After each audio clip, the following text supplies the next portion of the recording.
Hello, everyone, and welcome to another edition of Mormon Stories podcast. I am not your host for today, John DeLynn. It is May 26th, 2026, and today we have another LDS Discussions episode that we're excited to bring to you. And we're going to be talking about the messiness of Mormon temple sealings. I am so excited that we have all the way from the UK traveling here to be with us in studio again as part of the regular LDS Discussions team, the Nemo the Mormon. Hey, Nemo. Hey, everyone. How's it going? And for the first time, to help us become more, self-sufficient and diverse in the Mormon Stories leadership catalog, we have Nemo running the cameras. So, Nemo, you're learning how to run Mormon Stories Studios. What's that like for you? That is very difficult. You'll notice there's some lag. I don't know how John does it, but we'll see how it goes.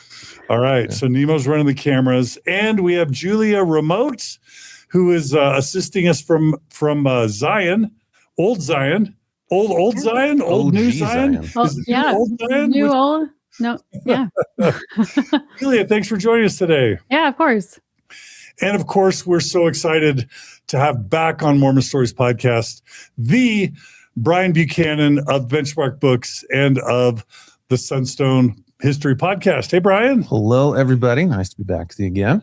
When a topic's super interesting, we have to bring in the big guns, and that's what Brian Buchanan is. He's a big gun.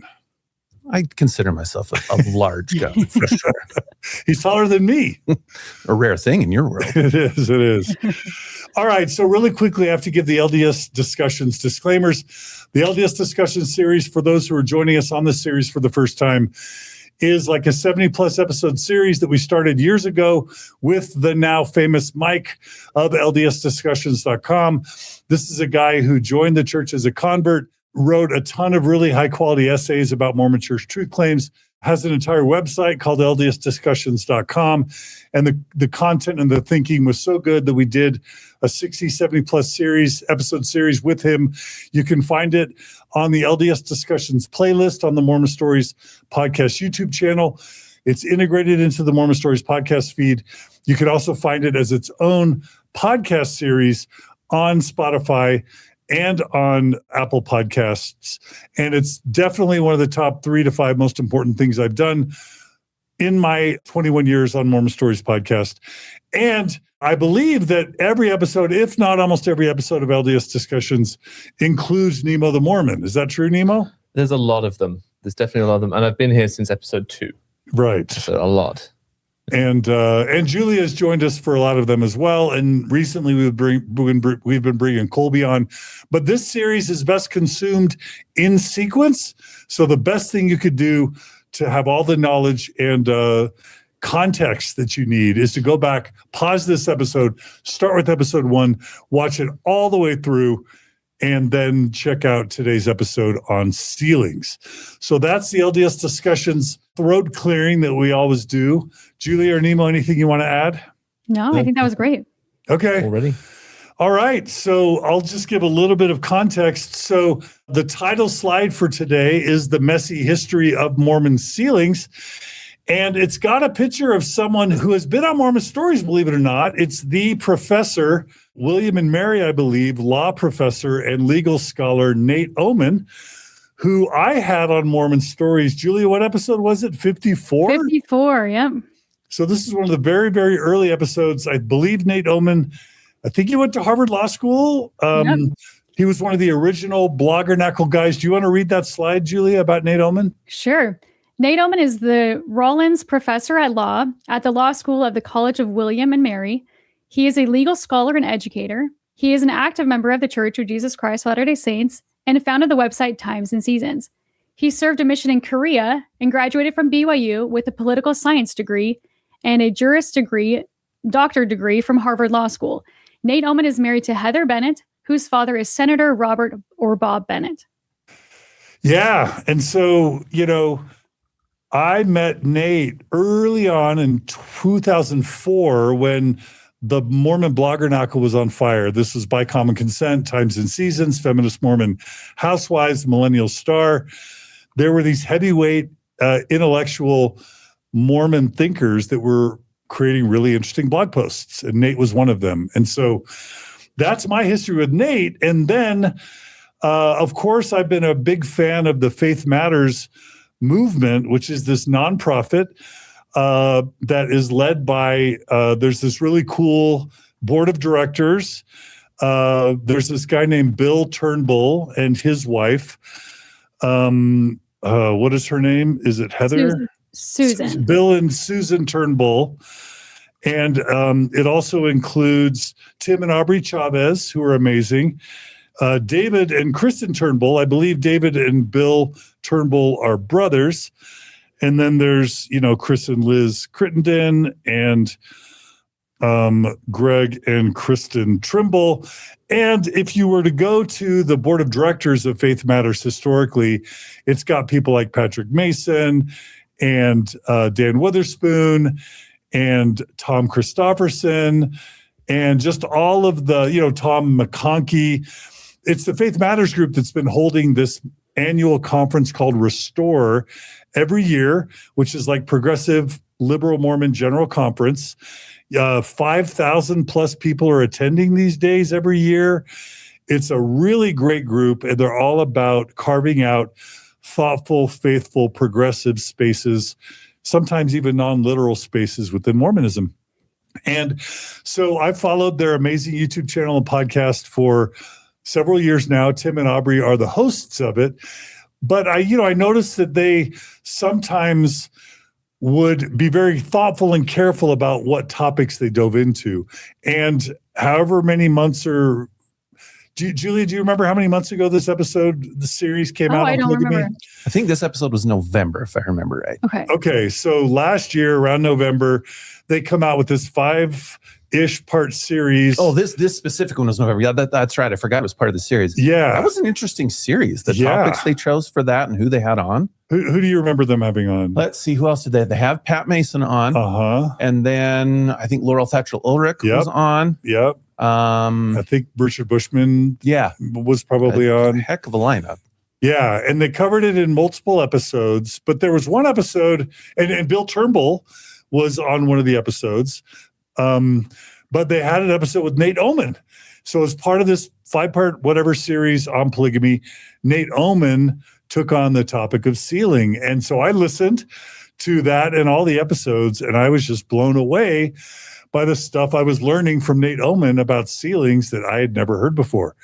So Julia, I reached out to you months ago and said, we need to do an episode for LDS discussions on sealings.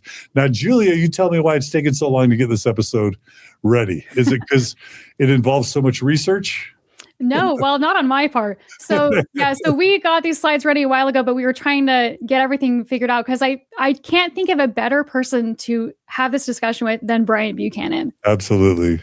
And I know that you did your episode with Lindsay Hansen Park about the history of polygamy with Joseph and the history of polygamy under Brigham. And then, but this one, I didn't hear about these things. This is the only episode I've seen from Faith Matters so far. And and I think, John, you can say the same thing. Like, I grew up in the church. I served a mission. I was a gospel doctrine teacher.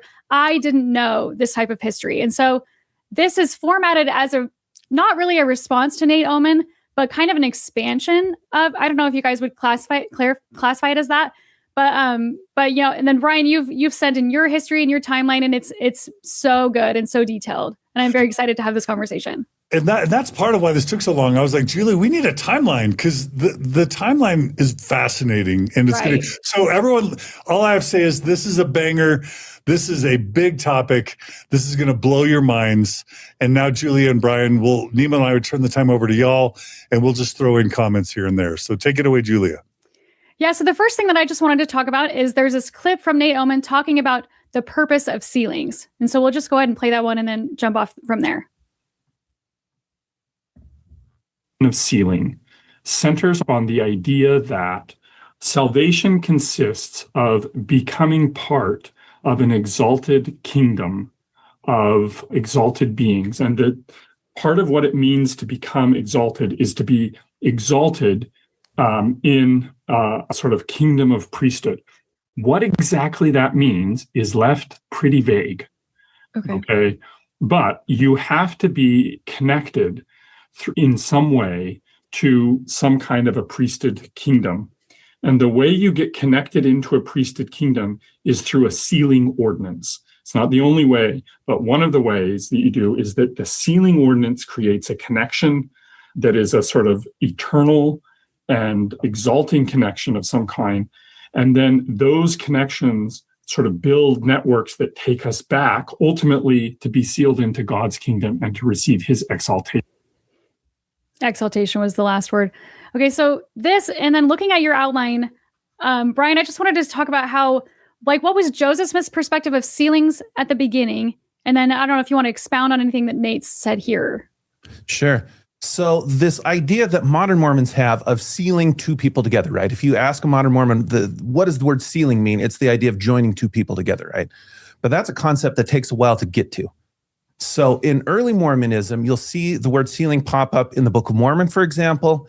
And what it's doing there is essentially looking at biblical ideas of the term sealing. So in the ancient world, a letter, a document, you would put a physical seal on, wax, something like that, to seal it so that it would have integrity. So when it gets to the person, you know that it comes to you intact. And of course, you'll see that literal idea of seal, but then obviously that's a really good metaphor. And so that shows up, the idea of sealing blessings on someone or people being sealed up to eternal life. And that's where it comes up in early Mormonism. So you'll see, like I said, you'll see Book of Mormon references to it. And then, for example, the Revelation that's now the first section of the Doctrine and Covenants will talk about this idea of sealing up to eternal life. And what's really interesting is we'll see with early missionaries that go out, they will seal up entire congregations to eternal life. And so you can see them using these biblical concepts of that. But this idea of sealing two people together, that doesn't come around until Nauvoo. So this is a good, 10 years into the existence of Mormonism. So along the way, obviously, people are being married. And in New York, the very earliest years, it's just very normal civil marriage. They'll be married by a justice of the peace, and it will be recorded with the county, just like any other person would be. Then as Mormons leave there and go to different places, they'll start performing marriages in Missouri, and it will actually be church elders who will do that. No problems there. Now it's when we get to my shirt here, Kirtland, that it starts to get a little trickier. And so we have a case in 1835 where Sidney Rigdon will actually be tried for performing the marriage of Orson Hyde without a license. And what's so interesting is Ohio law did allow for church officials to perform marriages without a license as long as the marriage accorded with the rules and regulations of the church. Well, Mormons didn't have one yet. And so the Joseph Smith Papers people argue for that's probably one of the reasons why the statement on marriage that obviously will become fairly controversial later on, that's why that is drafted, because it sets out a system of how Mormons conceive of marriage. That's the one from the Book of Commandments. So that's in the very first Doctrine and Covenants. Mm-hmm. And that one, it's such an interesting thing because Joseph Smith is not there physically in Kirtland when it's voted on to be added. It seems like it's probably Oliver Cowdery and W.W. Phelps that prepare it.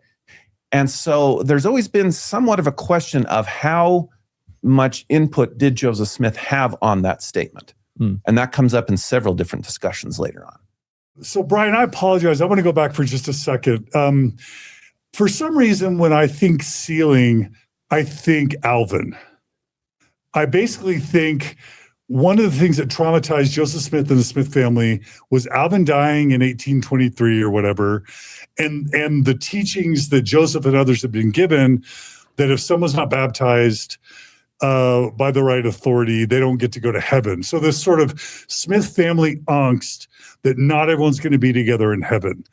So then at that point, baptism with authority plus baptism for the dead gets everyone baptized with the right authority, and then baptism for the dead gets everyone baptized with authority by also by everyone who wasn't able to get that baptism while they were alive, right? So now we've got everyone baptized in Joseph Smith's kind of theology. But then he starts thinking about marriages, And he starts, he's clearly contemplating even polygamy as early as 1829, because he's starting to talk It's in about the Book of Mormon. Right. He's starting to talk in Jacob about, well, if there's an exception, maybe we'll have it. Now, just so we're all clear, that has, of course, that's not saying you can do polygamy. We're all clear. Like, that's not an out. But anyway, for some reason, I tagged this idea of all of us being sealed together in one big happy family in the eternities in the social kingdom as having that sort of foundation. Is that me imposing that on the narrative? Or do you think that's where this whole sealing angst might begin for Joseph and the Smith family? I just would like to applaud your pronunciation of angst. I thought that was quite good. Alvin is really interesting. So you have the what becomes section 137 about the vision of the celestial kingdom, right? I think so. And Alvin has the context for that, right? And the other thing is you're talking about that made me think of it, is you have this really interesting explosion of theology between the end of Missouri. And Missouri is hard because we don't have, like, the production of records just across the board evaporates. They're busy, they're literally fighting for their refugees. lives. Yeah, they're not creating a lot of stuff. So tracking the evolution of thoughts and ideas and doctrines and practices through Missouri is kind of hard because of that. Obviously, they're doing things are changing, things are evolving. It's hard to nail that down. So what you see then is they get to Nauvoo, and but did the sealing power, was it granted in Kirtland at the Kirtland Temple? what is the sealing power? Are you talking like the modern Mormon sense of like sealing two people together? Well, you get the sense that someone gave keys to someone saying you have the For power what, to though? seal. That's because, for example, when they get to Nauvoo, as soon as they get settled, the 12 leave to go back to find Nemo's people because they were heathens and convert them. And he will give these very interesting training sessions almost to the 12. And in one of those, he says that this is where he starts talking about concepts like the more sure word of prophecy, calling an election made sure. And he, in one of these, I think it's Woodruff that records it, he says, this is the sealing power. And so as late as 1839, somewhere kind of fall 1839, to him, that's the sealing power. Why do I have in my mind that, like, Elijah or in the Kirtland Temple gave the power to seal the hearts of the children to their fathers and all that stuff? So then going forward in Nauvoo, we start to see Elijah become this incredibly important figure. And Joseph Smith will start talking about him. But did that not happen in Kirtland? It does. But it's not until kind of partway into Nauvoo that he starts talking about it. Oh. So in a modern Mormon theological sense, I think if you asked people, the sealing power is restored by Elijah in this visionary experience that he and Oliver Cowdery have in the Kirtland Temple. But it's not for a while that they start talking about it. And that is a theme in Joseph Smith's life, is that something will happen. Yep. And then it'll take a few years for it to percolate and for it to actually be spoken about. Talking about the first vision, we talk about this. Melchizedek priesthood, Example, right? the restoration, Right. Melchizedek Yeah. priesthood. That This very is much this is follows that pattern. pattern. It's the theme. Okay, Definitely. thank you. Thank Yeah. you for clearing that up. And so you have people like, I'd say probably Truman Madsen is most famous for this, arguing that their experience in Liberty Jail, they have all this time to think, and obviously they're writing, and all of these ideas are percolating. That's a great word. And so then there's this explosion of things, practices, doctrines, policy, all these things in Nauvoo. Nauvoo is just like Mormon theology fed rocket fuel. Yeah. And so that's so interesting, is that all of a sudden he is just brimming over with these theological concepts, and sealing in the way that modern Mormons will think of it comes out of this. And do we think Okay. it's the security of being in Nauvoo that allows this sort of theology to explode? Because like you said, Missouri, they're fighting for their lives, they're all moving, it's quite transient, and then all of a sudden they get more settled in Nauvoo.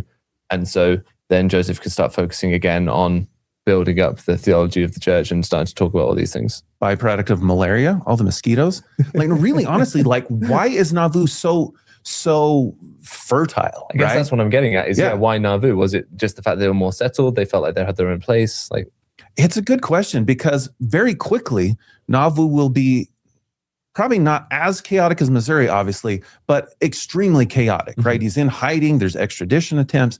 There's all these things very early on. So it's a great question. I don't know the answer. I don't know that anyone's ever nailed down why Nauvoo becomes so, it's just theology everywhere. Yeah. Well, I kind of derailed us. So where were we before I threw that question in? We were getting to how we get to what a modern Mormon would think of sealing. Okay, keep going. And so that's not until Nauvoo. Okay. Yeah. Okay. And it's hard to not combine sealing with Joseph introducing polygamy. It's extremely hard because they're connected, literally the same people. Yeah, absolutely. Go ahead, Julia. Well, I also wanted to throw in something kind of what you were saying, Nemo, how things come out later. Alvin dies, and then it isn't until 1840 where proxy baptisms start happening, right? Because that was one of his concerns, is that Alvin hadn't been baptized. Is that correct? Yeah, definitely. Yeah, so Alvin, it does seem to be this trigger. Trauma is a good word to throw in there because it is very, it seems like they were extremely close. It comes from Lucy's memoirs, but this idea that it's this quack doctor that poisons him essentially with mercury, it is very traumatic for the family. And so it seems to be a catalyst that spurs a lot of his thinking on family and connectedness, and the what we need to do here impacts what happens there. Like all of those concepts definitely do seem to be tied to Alvin.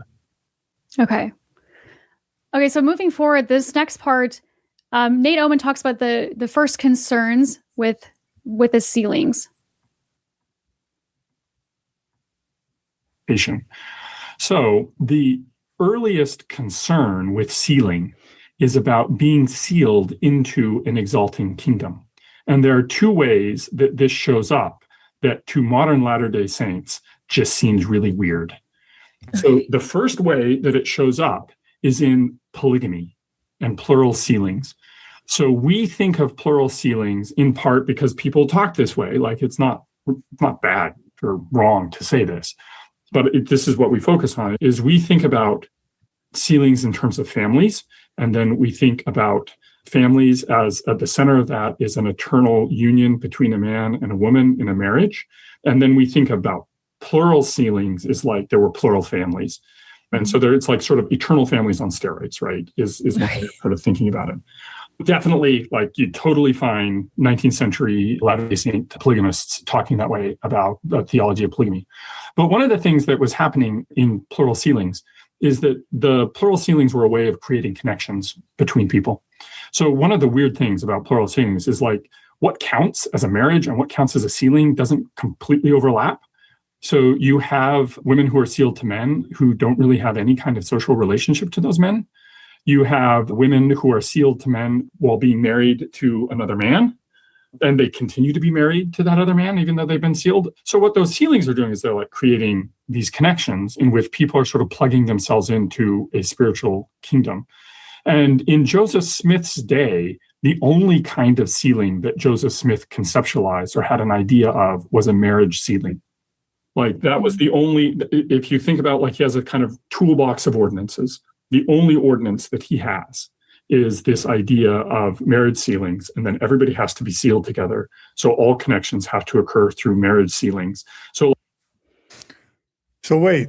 So I was introduced to that term dynastic sealings at some point 20 years ago. Mm-hmm. Just this idea of families being sealed to families, men being sealed to men. Did he just say that in Joseph's mind there was no such thing as dynastic sealings? No, I think what he was saying was in order to create the dynastic sealings, what Joseph used was the only tool he had available to him, which was the idea of a marriage sealing. Yep. Now, I find that difficult to swallow when you have God giving the exact amount of shares that people can buy in the Nauvoo mansion house. To then have the idea saying, well, God didn't give him anything more detailed than that. He just said, creative. You're going to have to use this one tool to do everything, when you can get really specific about other stuff. But yeah, I think that was the thrust of his argument was, look, all Joseph had available was the idea of an eternal sealing as a marriage sealing. So if you wanted to be dynastically sealed to Helen Mar Kimball or the Kimball family, then I guess you had to marry her. Dang, shoot. You can see that's where the apologetic would go, right? Heber, I really want to be sealed to you, but there's only one way to I do don't it. have any other options to me. Well, you think it's difficult to disentangle sealing from polygamy? Here we go. Yeah. All right. So as best we can tell, the first sealing to, and again, like this concept of sealing up until right now, 1841, this concept of that meaning joining two people together doesn't exist. This is sealing people up to eternal life, sealing them up to damnation, sealing blessings on their head, like a patriarchal blessing. Sometimes that language will come up. That is the way that seal, that verb, that concept is used until now. They say sealed by the Holy Spirit of promise is a phrase that's in my hand. Right? Exactly, a New Testament phrase. Yeah. So that's how the Bible uses it, both Old and New Testament, is again like that metaphor of the wax seal is your sealing. Now you can see how it becomes very easy to apply that to the idea of joining two people, right? But it's not yet, not until now. Until now. So where is now? So 1841, as best we can tell, the first eternity sealing is between Joseph Smith and Louisa Beeman. So this is, and of course, that would be a polygamous sealing. And that troubles a lot of people to learn that the concept of eternity sealings begins with polygamy. Well, it also troubling that it doesn't begin with Emma. Like, why didn't Joseph begin by sealing himself to his first wife? Well, that's not part of the toolbox yet. Well, even if the only tool he's got is marriage sealings, then why wouldn't he practice it first with Emma? Why wouldn't he go, okay, right, I'm going to seal myself to my wife first, and then I want to be, in with the Beeman family, so I guess I'll seal myself to Louisa or whatever that looks like. And how many plural marriages had he already engaged in before Beeman, Louisa Beeman? That's a good question. So I'm trying to remember if Nate maybe brings up Fanny Ogler somewhere in there. So that's the earliest probably polygamous relationship or affair. Really hard to nail down what's going on because a theme of polygamy, we don't have records, There is essentially nothing contemporary that talks about it. It's only after the fact when it blows up that we start to hear about it.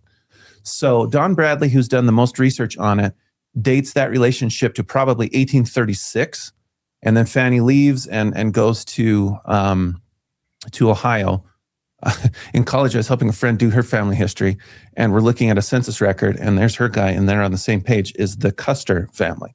So Fanny's husband. Oh, dang. I was like, I know you. Was it Dublin, Ohio or Dublin, Indiana? Were they in Ohio? They were in Ohio. Anyway, someone told me it was Dublin, Indiana. There might be in Indiana too. But why? So that's 1836. Right. So that's way before this. But is Beeman Joseph's third wife, technically, as far as we know? Technically is a tough word. So the other one you have is possibly a relationship in Far West with Lucinda Pendleton, who's fascinating because her first husband is William Morgan, who writes the expose of Masonry and then gets yeeted somewhere. What happened to him is very mysterious. Probably gets whacked. So is Beeman the first Nauvoo polygamous? That's the first one where we feel fairly confident there's a ceremony. And the reason that we're confident about this one is Louisa's sister, Mary Adeline, her brother is a guy named Joseph Bates Noble, usually went by Bates. He and Joseph Smith were really good friends. And so Bates will later write affidavits. He will testify in the Temple Lot case way down the road. And what he says is that in 1841, he performs a ceremony sealing, uniting, marrying Joseph to Louisa for eternity. And so that's important because that gives us our first sort of concrete-ish relationship of a polygamous nature, where there's a ceremony. It's starting to look much more formalized and ritualized, right? And why couldn't Joseph have just sealed himself to Emma as the first one? This is a theme that we're going to see a lot. Is there are other than the fact rules, that he didn't want her regulations. There are ways of doing it that look very ad hoc. It probably doesn't work if I do this. So Bates, why don't you marry us? It feels like that. He says in one time he talks about this. He says that she was dressed in man's clothing. He was down by the river. They're obviously trying to keep this secret. Joseph will tell him the ceremony. Bates then repeats it back. And that's interesting because in one of the accounts about Fanny Alger is the same thing. So this is Mosiah Hancock, who's a kid at the time. So his father is Levi Hancock, Mormon battalion guy, and he is married to Fanny's, let's see, Levi's wife is Fanny's mother's brother. So Mosiah and Fanny are cousins. And so same kind of thing. He says, Joseph will tell a ceremony to Levi. Levi repeats it back. And that has echoes into the temple ceremony, right, where you receive information and you echo information back. There's a theme through there of this revelatory process where Joseph will give someone information, and they're then authorized to do it and give it back. He has to be the one to receive it from God, right? He has to be the one to bring it down, and then he can hand it over to someone else. When you start seeing themes like that, it's so hard with reminiscent accounts, because you always have to wonder, are you remembering that that's where the theme started? Or is that later pattern that you're now familiar with coloring your memory of the earlier thing? The fact that Joseph hid it from Emma for 22 marriages, polygamy, suggests to me that sealing was the carrot to help convince people to be okay with polygamy. In other words, I'm Joseph. I'm of course going to be exalted. I'm going to be in the highest degree of heaven with Heavenly Father. If you want to be with me, or if your dad wants to be with me, or if you and your parents and your family want to be with me, well, then we have to be married or sealed together so that then your entire family can be with me exalted in heaven. So it was kind of like a carrot, maybe as a way to manipulate people into being okay with polygamy. That's what we're thought. saying by being okay with polygamy there is being okay with, I would imagine, the sexual nature or the sexual part of polygamy, the idea of these extramarital sexual relations with these women. That's what it looks like to me. Because that's the thing you would want to hide from Emma, right? If you were Joseph. Right. Certainly seems like it. Okay. So one of the other ways that the Fanny Alger, Levi Hancock connection is explained is that Levi wanted to be married to Clarissa, Fanny's mother's sister, if I'm remembering this right. And so again, you do this, and then I can marry you to her. More carrots. So and Joseph didn't approach Emma about it because he wasn't worried about Emma. He was already having sex with Emma. He wanted to have sex with the other women. So he didn't need to get sealed to Emma because he was already, okay with Emma in that way. It was the other women he was trying to entice. So that's the why place of he didn't Emma think of this, Emma being sealed first. That's all. The place of Emma and all this is very problematic. Yeah. Okay. It's almost an episode unto itself, I think. Part of this, the difficulty in putting a lot of specifics to how all this plays out is because we have no diaries by these women who are explaining how this happens. The closest thing we get is Eliza Snow begins her Nauvoo diary the day that it seems that she's sealed to Joseph Smith, and she kind of hints at it. One of the craziest stories from the 1980s is this woman pops up saying that she is a descendant of Emma Smith, and she has inherited all of these Emma materials, like a seer stone, but most importantly, a bunch of diaries. And this comes to the attention of Linda Newell and Val Avery, who are just about done with Mormon Enigma, this fantastic biography of Emma. This, of course, they are wildly excited about, and they're like, hey, can we get a hold of these? Can we see these? Oh, yeah. No, let me FedEx them out. And oh, well, my sister has some of them. And okay, we'll get them shipped. Bad news. The shipment got lost. And so they get like a FedEx person on the case, and they start tracking it. And then the whole house of cards, this lady just made it all up. Right. Imagine if that had been real. Imagine if we had one good candid diary from a woman in Nauvoo talking about polygamy. Yeah, but then there was probably also a don't talk about it mantra that may have even extended into their diaries, right? There's so much secrecy about this. And you can understand why. It is both illegal. It is extremely frowned upon in Victorian society. So it's extremely understandable. A, you don't have a lot of women keeping diaries at that point, period. And the ones that do, you can see why they're not going to talk about it as much. And some of the materials we have, things like the happiness letter, Joseph Smith asking people to destroy and get rid of. So, you have these materials that were probably produced and then are being destroyed and got rid of. And it's only thanks to people like Nancy Rigdon who don't that we have some sort of glimpse into this. Also that. All right, so we have our first polygamous, our first eternity sealing is a polygamous one. Then we have maybe our first monogamous eternity-only sealing. This one's tough. This one comes from a story told later on by Heber C. Kimball to a son-in-law. And back to carrots. So this is this incredibly difficult story of where Joseph asks Heber if he can have his wife Valete to be married to him. And they agonize over it. And finally they come with their hearts bleeding and say, yes, Brother Joseph, yes, that's okay. He breaks down in tears, and essentially it's Charlie has just given his gobstopper back, and Willie's like, my dear boy, you've passed this. It's a test, it's right? It's a test, like with the Abrahamic test. Exactly. Yes. Yeah. And so this is a really interesting theme. So back to this carrot and stick or test and reward kind of thing. We'll see that come up. If you can do this really hard thing, then you'll get this blessing. It's also supposed to be a sales technique, because when you go in with a high offer and like, no, but I do something less, and then you feel like you've won. Is it similar in the sense that he's gone for Valete and he's gone, oh no, okay, maybe I'll allow it. But and yet he goes, it's just a test. He doesn't accept it. But can I have your daughter then? Okay, right, fine. Because all of a sudden he's not taking his wife anymore. It's just his daughter. And that's much more palatable in a sense. The Kimball story is tough. Yeah. Why not have another tough story, another carrot story? So this is probably a better documented first monogamous eternity sealing. So in this case, his close friends Newell and Elizabeth Ann Whitney have a daughter, Sarah Ann Whitney, teenager. And in this case, the family agrees to allow her to be sealed to Joseph Smith. Same kind of thing where Joseph provides a ceremony that Newell will then use as he performs the marriage. And this one is fascinating because we have the actual text of this.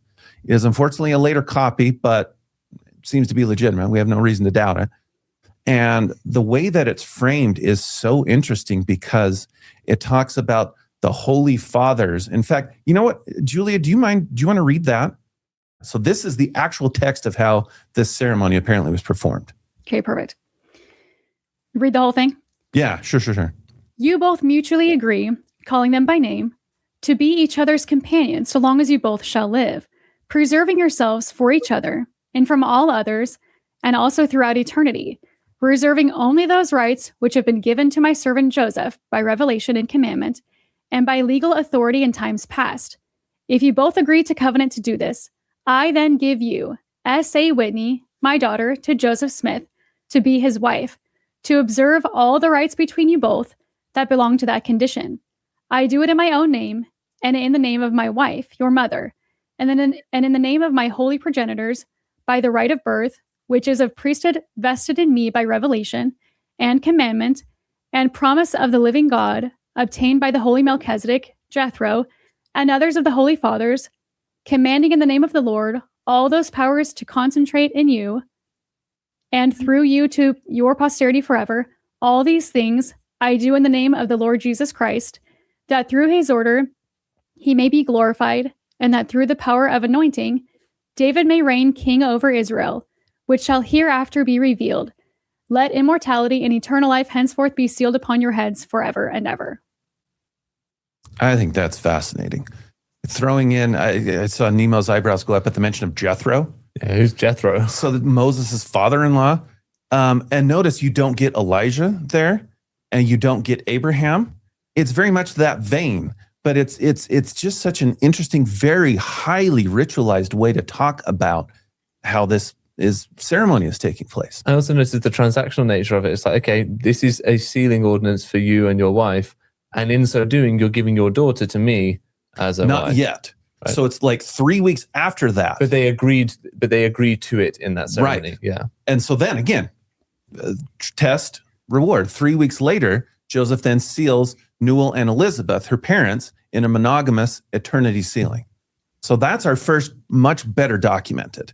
The Heber Kimball one, really hard to know what to make of that one. Maybe happened, but so we can see now we have both happening, polygamous and monogamous eternity sealings start to take place.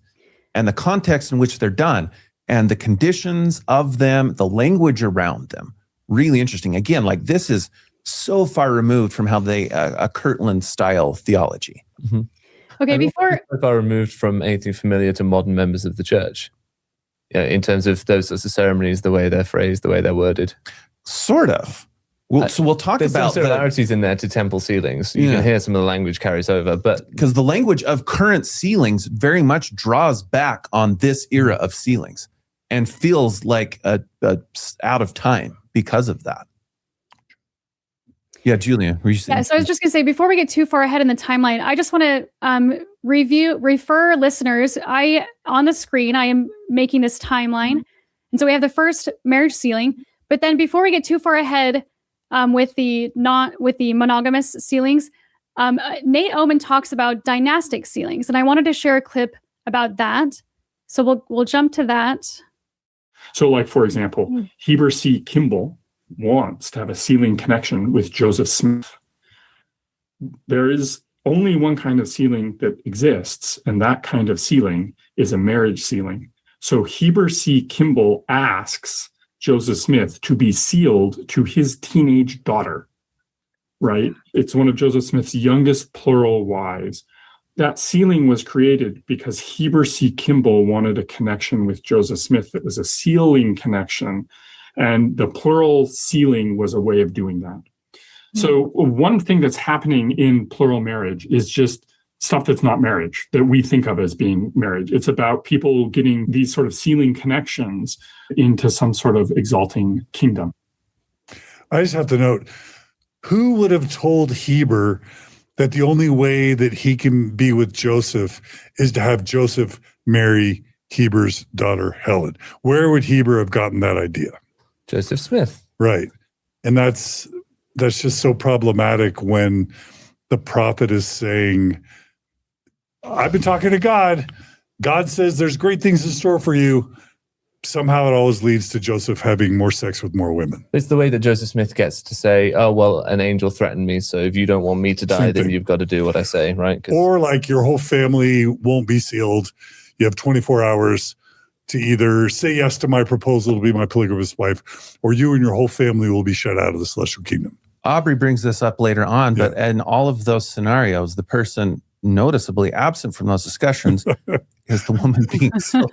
For consent, right? Not being talked, not being asked. It's sort of, all right, honey, we've talked about this and we feel like this is the best idea.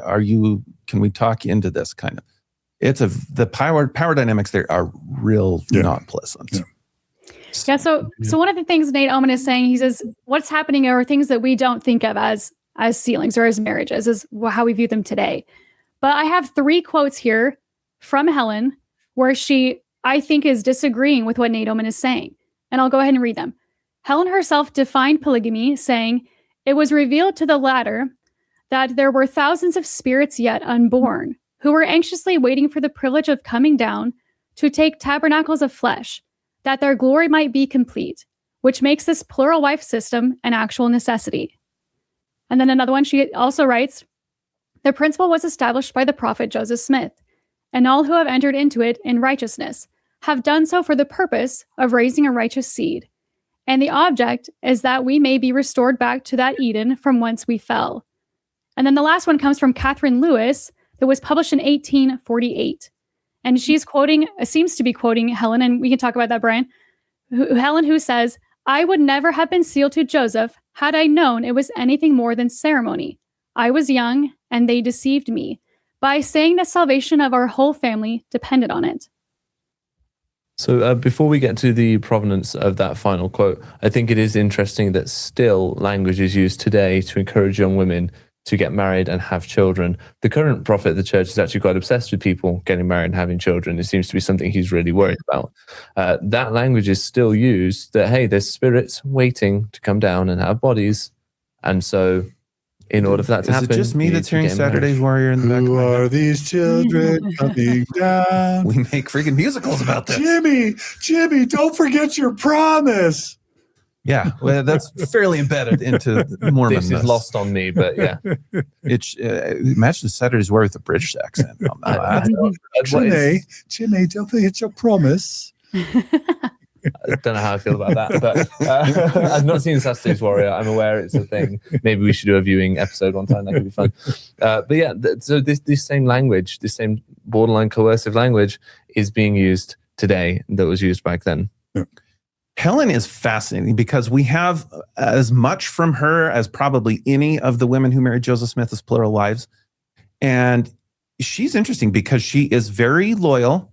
That's why the Catherine Lewis one is interesting. So that's a source that I think most people would just dismiss out of hand as being antagonistic, which is probably too abrupt.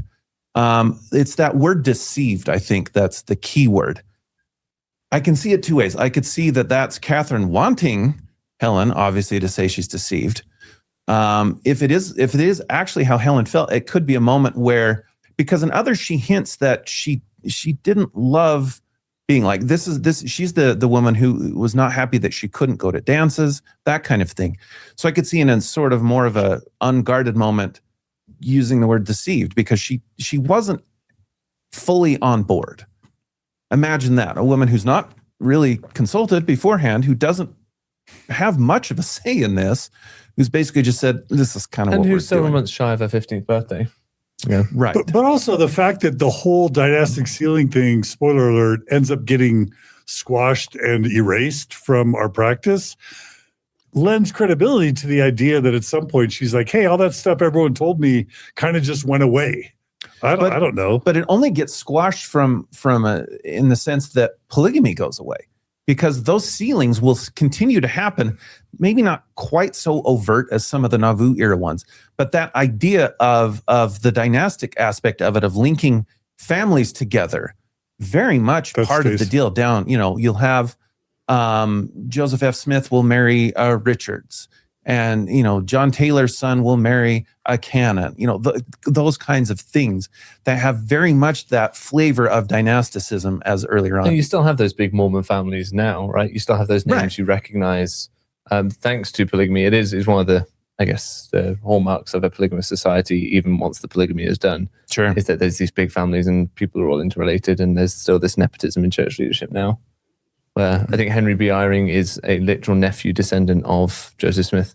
Right. Yeah. That was kind of the topic of Michael Quinn's his thesis and dissertation, were these family relationships among the hierarchy. And then obviously the other aspect of these dynastic sealings that we're calling them is the question of that Nate brings up is what sort of relationship ensued from those? Because it does seem like there were some of them that didn't have a sexual dimension to them. On the other hand, there were some that definitely did seem. Again, we have a problem in being terribly specific about this, because not surprisingly, these women don't really want to be super Who's writing that in a diary? bold right? about this, Yeah. right? Who's writing that down? Yeah. What we work on in a lot of cases is, for example, testimony from the Templelock case down in the 1890s. And the lawyers who are deposing these women are trying their very best to make them be bold and overt and concrete about how they're describing it, and they don't want to. But then we look at these documentaries now, this latest documentary that's just come out about members of polygamous communities that are still practicing polygamy now. And when these women are in front of law enforcement, when they're in front of outsiders and they're being asked these questions, you see how they clam up. You see how they retrench. No one wants to talk about this, especially someone they don't know. Yeah, even though they're not happy with their situation, even though they're not happy with what's going on, because we see that some of them, when they do get candid, they're very honest about that. At the time, they will staunchly defend it. And I think this is something that's become more obvious to me, is that what these women say, even if they do say it, can't always be taken as an indicator of how things truly were, because they're in such an unbalanced power dynamic. They're in such a difficult situation that they have no choice often but to defend the situation in which they're What in. benefit is it to be candid in that situation? Exactly. None. Zero. So my understanding is that Joseph didn't marry Helen Mar until 1843. Is that correct? Seems like that's the timing. Yeah. Okay. And so I think a lot of people, when they say dynastic, they just mean, to my knowledge, a relationship that doesn't consist of sex. And so I think one of the first dynastic sealings that a lot of people point to is Zina Huntington and Joseph Smith in 1841. And I don't know if you would agree to that, but on the timeline, I've added that as the first dynastic sealing.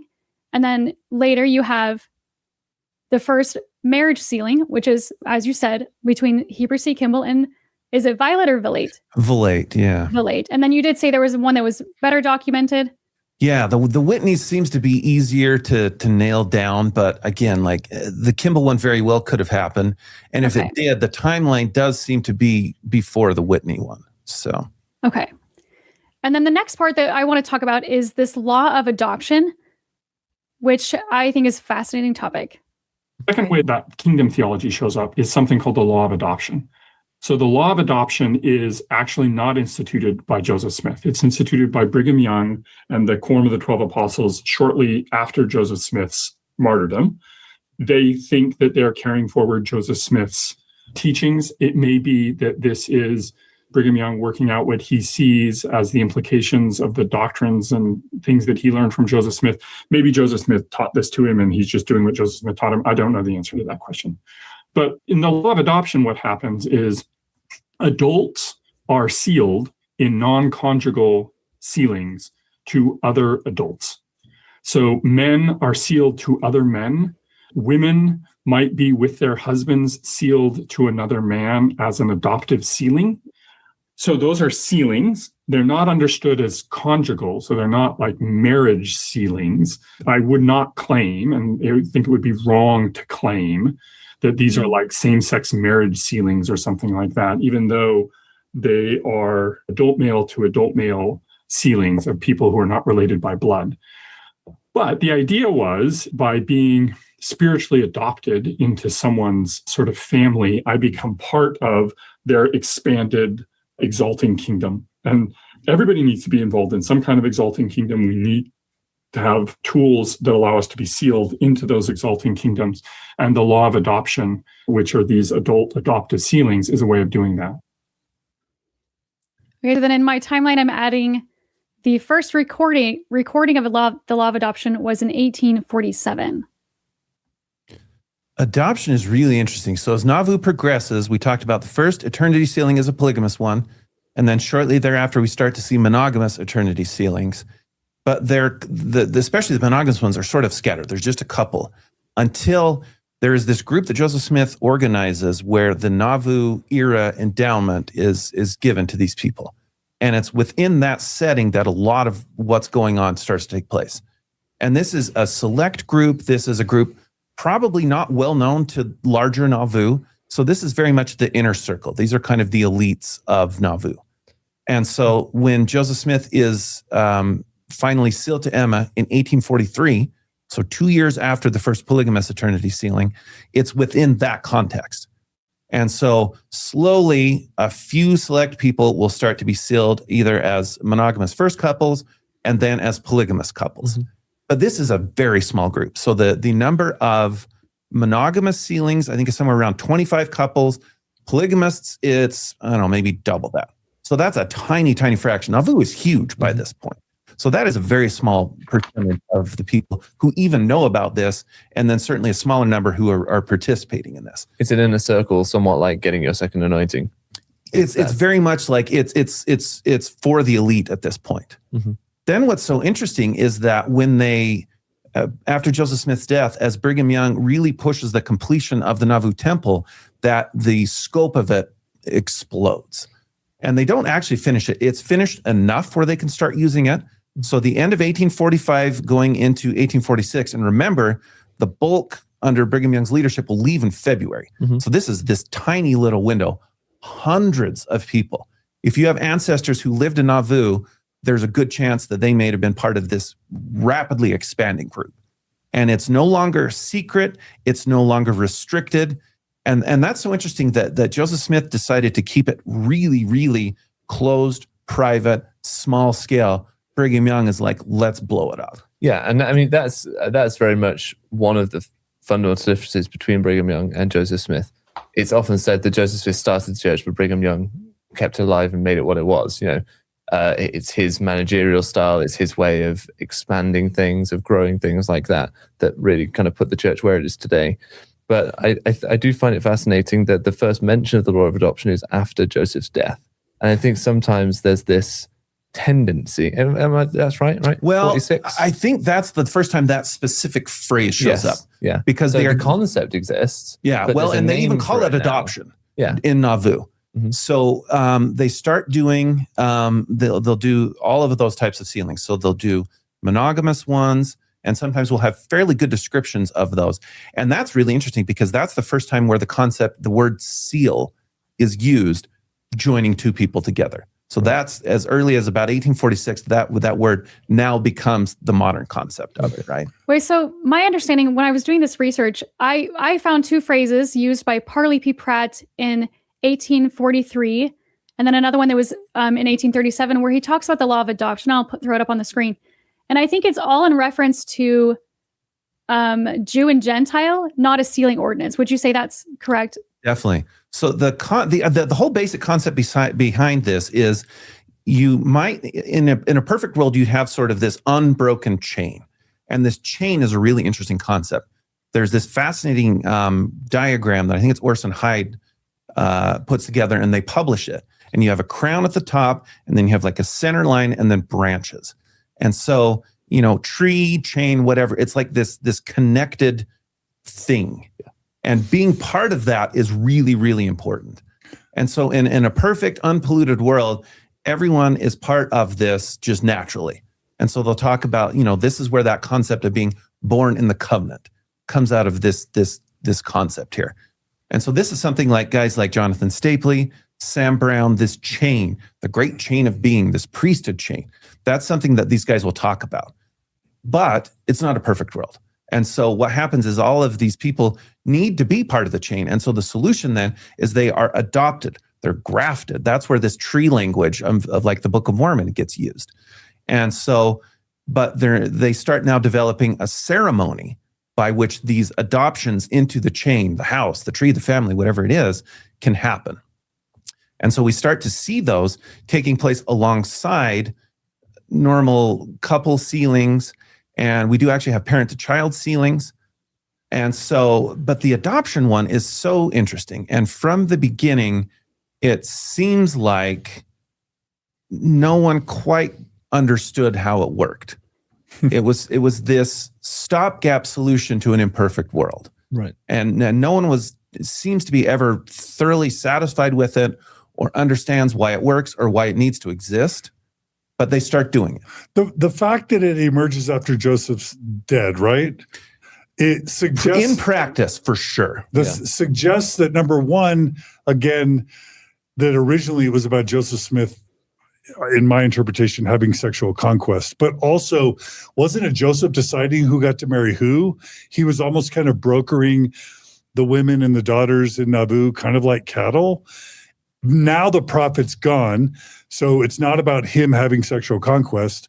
And now the prophet's not there to decide who gets which woman, who gets whose daughter, who gets whose wife. And so, but then they're still stuck with the residue of people needing to get sealed so that this one big chain can happen. And so it seems to be an outgrowth of Joseph dying. The question of things that Brigham Young does, says, preaches, how much of that originates with him versus how much of that he's just continuing Joseph Smith's legacy, which is what he will claim to be doing all along the way, is really hard to nail down. For example, just recently, we had a new transcript of a sermon from Brigham Young that Legene Carruth had transcribed from shorthand that hadn't really been seen before. And in that, Brigham Young claims that this concept of Adam God, that later becomes important and continues to be important for most Mormon fundamentalists, he says explicitly, Joseph Smith taught this. Problem, of course, is we don't have any contemporary record of that. Yeah. Anytime Brigham Young is remembering history, it's really problematic because he is explicitly using it in very calculated ways at times. And so when he says, well, this happened in Kirtland, this happened in Nauvoo, Joseph Smith did this, Joseph Smith taught me this, in the absence of a contemporary record, it's hard. Problem is it's a spotty record. So for Joseph Smith's discourses, I think the estimate is somewhere around like 25% of his public sermons were captured in any degree. That's a quarter. Yeah. So there's always the possibility that Joseph Smith was actually talking about adoption ideas, maybe even frequently. Problem is if he were, it seems like somebody would have thought that was important. They would have mentioned it in their journal. They would have somewhere it would show up. It doesn't. Yeah. Really quickly, Nate, Julie, I don't know if you caught this, but Nate was like, these weren't same-sex marriages in the traditional Yeah. sense. And while I'm sure what he meant was that as far as he knows, the men weren't having sex. Could he or anyone explain what the difference is between two men being sealed who happen to be spouses and sexually involved with each other versus a father of one household and a father of another household being sealed together in some sort of dynastic sealing? He wants to really insist that there was no, it seems like he's saying there's no sex involved, but can anyone tell me what the difference would have been between two heads of household being sealed as men and two gay men? And isn't it Taylor Petrie that wants to say this is the great opening that the church should use to allow same-sex marriage sealing someday? Well, I think Nate is trying to close that door and try to say, no, I'm not implying. And possibly just because he doesn't want to be seen as speaking on this topic and try and promote this topic under a prophet who is very much against that, right? Yeah. But I mean, why shouldn't that be, in theory, an opening to someday allow same-sex marriage? I think Taylor's in the temple.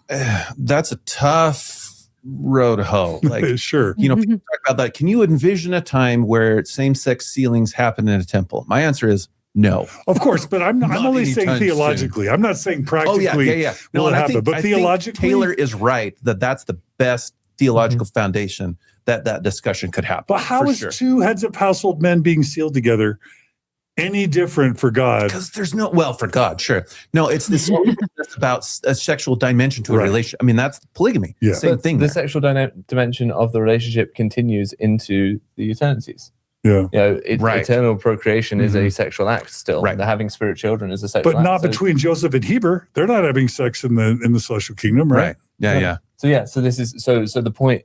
The idea would be that if you are sealing these two men, the worry is then they'll get it on in the eternities, essentially. These two heterosexual men, there's no fear that they may do that. Right.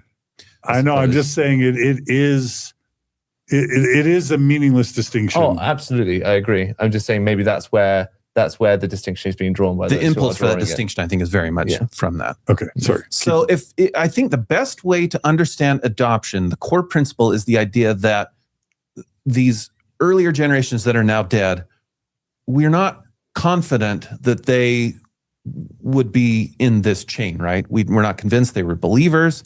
And so it's risky to be sealed to them in the way that modern Mormon sealings happen along family lines, right? So adoption is the way to avoid the riskiness. So we stop at someone that we're confident is righteous, valiant, whatever. We're sealed to them. And then the way that it usually ends up is, you know, this guy is sealed to this guy who then is sealed to Brigham Young, and then he's sealed to Joseph Smith, and that sort of closes off the dispensation. That completes the chain right there for our times. And that is what's undergirding all of this. And so that's why in subsequent years, why you were adopted to John Taylor, as opposed to being sealed to your father, who's then sealed to your grandfather, because your grandfather wasn't Mormon. And so we don't know about him. He's iffy. And so we just bypass that altogether. But that is not wholly satisfying to everyone down the line.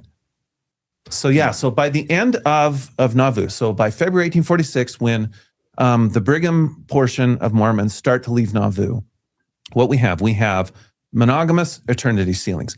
We have polygamous eternity sealings. Then we have proxy versions of both of those, right? For people that are dead. We have parent to child sealings, but again, only kind of like living known folks. And then we have adoptions. So men, and by extension, their families being sealed and attached to someone else. And it's really interesting to see, like, some of them you'd guess, Brigham Young, Heber C. Kimball, John Taylor. But then you have people like John D. Lee, who are very much part of that.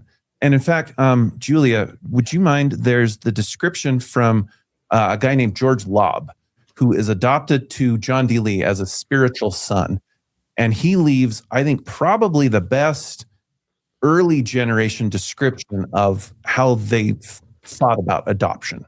So before we go there, before I read this, I wanted to push back a little bit because Juanita Brooks, I have two sources from her about Joseph Smith starting the law of adoption. So in her book on John D. Lee, she says that the law of adoption was practiced a short duration and never widely practiced. This was the adoption of young men and their wives to one of the leaders. And then in her next book on Hosea Stout, she says Joseph Smith had sealed to himself a number of his most faithful followers. And I just wanted to throw those out there just to see if you had a response or if Juanita Brooks is just mistaken. And then it did really start with Brigham. Yeah, these are probably the two most often cited statements on early era adoption from Juanita, because again, she's writing about John D. Lee, specifically Hosea Stout to a lesser degree, but these are guys who are involved in adoption, especially John D. Lee. So he's adopted to Brigham Young. It's a big deal. For a time, he will kind of sign things John D. Lee Young and talk about being a spiritual son of Brigham Young. So it's very important to him. The problem is her assertion that Joseph Smith is sealed to Brigham Young and other leaders. There's just no evidence for it. And Jonathan Stapley brings that up and he says, I think we just have to conclude she was just wrong. I think it was a very natural assumption that would have happened. And it's actually quite surprising that it didn't, because I started thinking about this as we were working on this, is why don't we see that? Why isn't Heber C. Kimball being adopted to Joseph Smith? Because that's later, especially, that's how they will describe it. Like I said, this guy to this guy, and then this guy to Brigham Young, and then Brigham Young to Joseph Smith, close the loop. Except that doesn't seem to happen. So I think it was a very natural assumption. And in fairness to her, the awareness of what kind of records were available at that, from Nauvoo wasn't quite as robust as is now with the internet and, all this work we've done. And more to the point, even if she were aware of them, I don't think they'd let her see them. If she goes to the historian's office in the days of Joseph Fielding Smith and is like, hey, I want to see records of adoptions in Nauvoo. Can I have those? Joseph Fielding Smith is like, get out of here. We don't give you anything. She's famously on record as trying to get things and being shut down. And it's to her credit that her history was as good as it was, which still holds up really, really well, even though she's being stonewalled a lot of places. So I think this is a case where I think she just made an assumption and it's not borne out. Okay. So it seems like, because I was thinking if Joseph had the law of adoption, he wouldn't need dynastic sealings. He would just seal himself directly to Heber. And so I guess that's why they have to make these dynastic sealings so that he can be sealed to Heber through Helen Mar. And I think we probably should be careful to make too much out of the dynastic description of these. I think sometimes that's more us looking back, trying to make sense of it, than it is how they thought about it at that time. I agree. I think dynastic seems like a necessary part of looking at polygamy if you want to say that they weren't having sex. And so because I don't know that I don't think that there's good enough evidence for him that he didn't have sex with people like Zion Huntington. Yeah. So I think a lot of those cases we have made assumptions, which we have to do because we don't have anything else to go with. And it very well be that there was a sexual dimension to Joseph's relationship with Zina and some of these other women that have been described as these eternity-only dynastic kind of sealings. We don't know enough to be able to be too definite, I'd say, is the caution. Okay. And I would like to point out that I think Nate does a good job throughout that interview of talking, again, messy, like we said, right. But then saying there's no handbook, there isn't distinct policy on this. And so I think Nate is careful to say in places like, it's hard, it's complex, we don't know. Yeah. Mm-hmm. Okay, so I can go back and read the George Lobb. Is that what you want me to do? Yeah, I think this is super interesting. Okay. So on the 5th of February of 1846, I and my wife, Mary Jane, with many others, was adopted into John D. Lee's family. This I took upon myself, the name of Lee, in this manner: George Lobb Lee, and my wife, Mary Jane Lobb Lee. This order of adoption will link the chain of the priesthood in such a way that it cannot be separated. By covenanting before God, angels, and the present witnesses, we covenant together for him to be a father unto those who are sealed to him, to do unto them as he would do unto his children, and to counsel them in righteousness, and to teach them all the principles of salvation, and to share unto them all the blessings, to comfort these, and all that are calculated to make them happy, both in time and in eternity. Now we also did covenant, on our side, to do all the good for his upbuilding and happiness, and both in time and eternity. This was done in the house of the Lord across the altar, as was prepared for the purpose of ordinances. So we've got there some language that comes forward into the modern temple endowment, God, angels, and these witnesses is very familiar in that context. That's some of what you were saying earlier, Brian. I don't know that we ever have a written text for the ceremony of adoption. My assumption is it probably looks very much like the sealing ceremony that we do have, with a few little tweaks. That's my guess.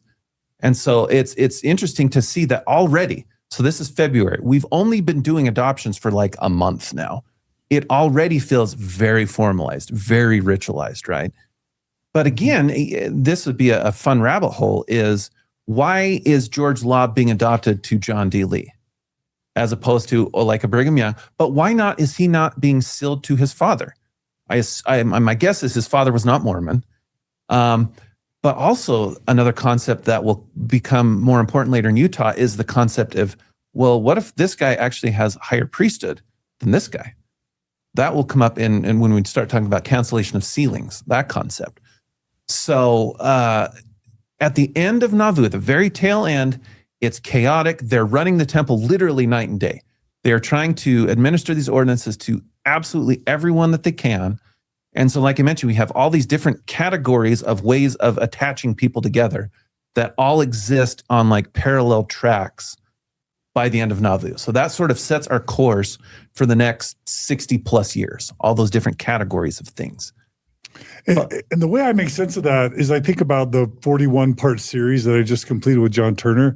It was like every time Joseph got himself in a pickle, whether it was Zion's Camp or the Fanny Alger debacle or the Kirtland Bank scandal or what started happening in Nauvoo, he would always promise a new endowment from on high, a new set of blessings, a new elevated form of gifts or powers from on high, which culminates in the second anointing, but it also culminates in these sealing ceremonies. And the idea, people keep that idea of culminating in the second anointing in the back of your head. Okay. And my only point is, it just sounds like Joseph got everyone excited about this, the final special super sealing endowment from on high. And then he dies and gets killed. And there's a bunch of people saying, wait, I didn't get mine. I didn't have a daughter to give to Joseph. We've never heard about it. Yeah. Or they didn't hear about it. So they're all like trying to get in on this special big culminating endowment that Joseph promised towards the end, that he gave to Emma and that he gave to other people towards the end, right? The importance of it gets spread until more people are aware of it and again want to have it, right? So there's the story. The one day they are planning to close the temple because they literally need to pack to get out of there, and people clamor for it. And so the decision is we'll just kind of keep it open all night long. And so this depiction of the frenzy of temple activity in the partially finished Nauvoo temple is so interesting. Guys that are sleeping there through the night, women are washing clothes 24/7, and every so often they got to unstring the bow, and so they have a dance in the temple, and they have a watermelon bust or something, and like there's just this picture of the frenzy of activity. Like to them, that is so crucially important because they're leaving to a place without a temple. And one other thing that I want to mention before we leave Nauvoo is this theology of a place really develops here. And we see that because some of the earlier Joseph Smith era sealings, monogamous and polygamous, will be redone because it's now in a temple. And so the idea of a building that is understood to be a temple is critically important. And it's important to note the distinction between the Kirtland era temple. I've noticed this really interesting trend that people are like, it wasn't called a temple. Sure it was. Wilford Woodruff called it a temple. They did also call it a house of the Lord. But what's important is functionally, it looks so much different than the Nauvoo temple. And so this idea of a temple being where ordinances, whenever possible, and sometimes that's the only possible place, they have to be done within the walls of that specific building. Okay, I want to also point out, I don't know that you talked about the dream from Brigham. He had a dream about Joseph, and he says, tell me more about this law of adoption, is my understanding. But Brigham also calls it a great and glorious doctrine. And if I'm not mistaken, I think later he says, this is so important that it can only be done in a temple. Is that correct? Yes. And so that's when you said this, there's this progression of ordinances culminating in the second anointing. That's how modern Mormons would understand it, because we don't have adoption anymore.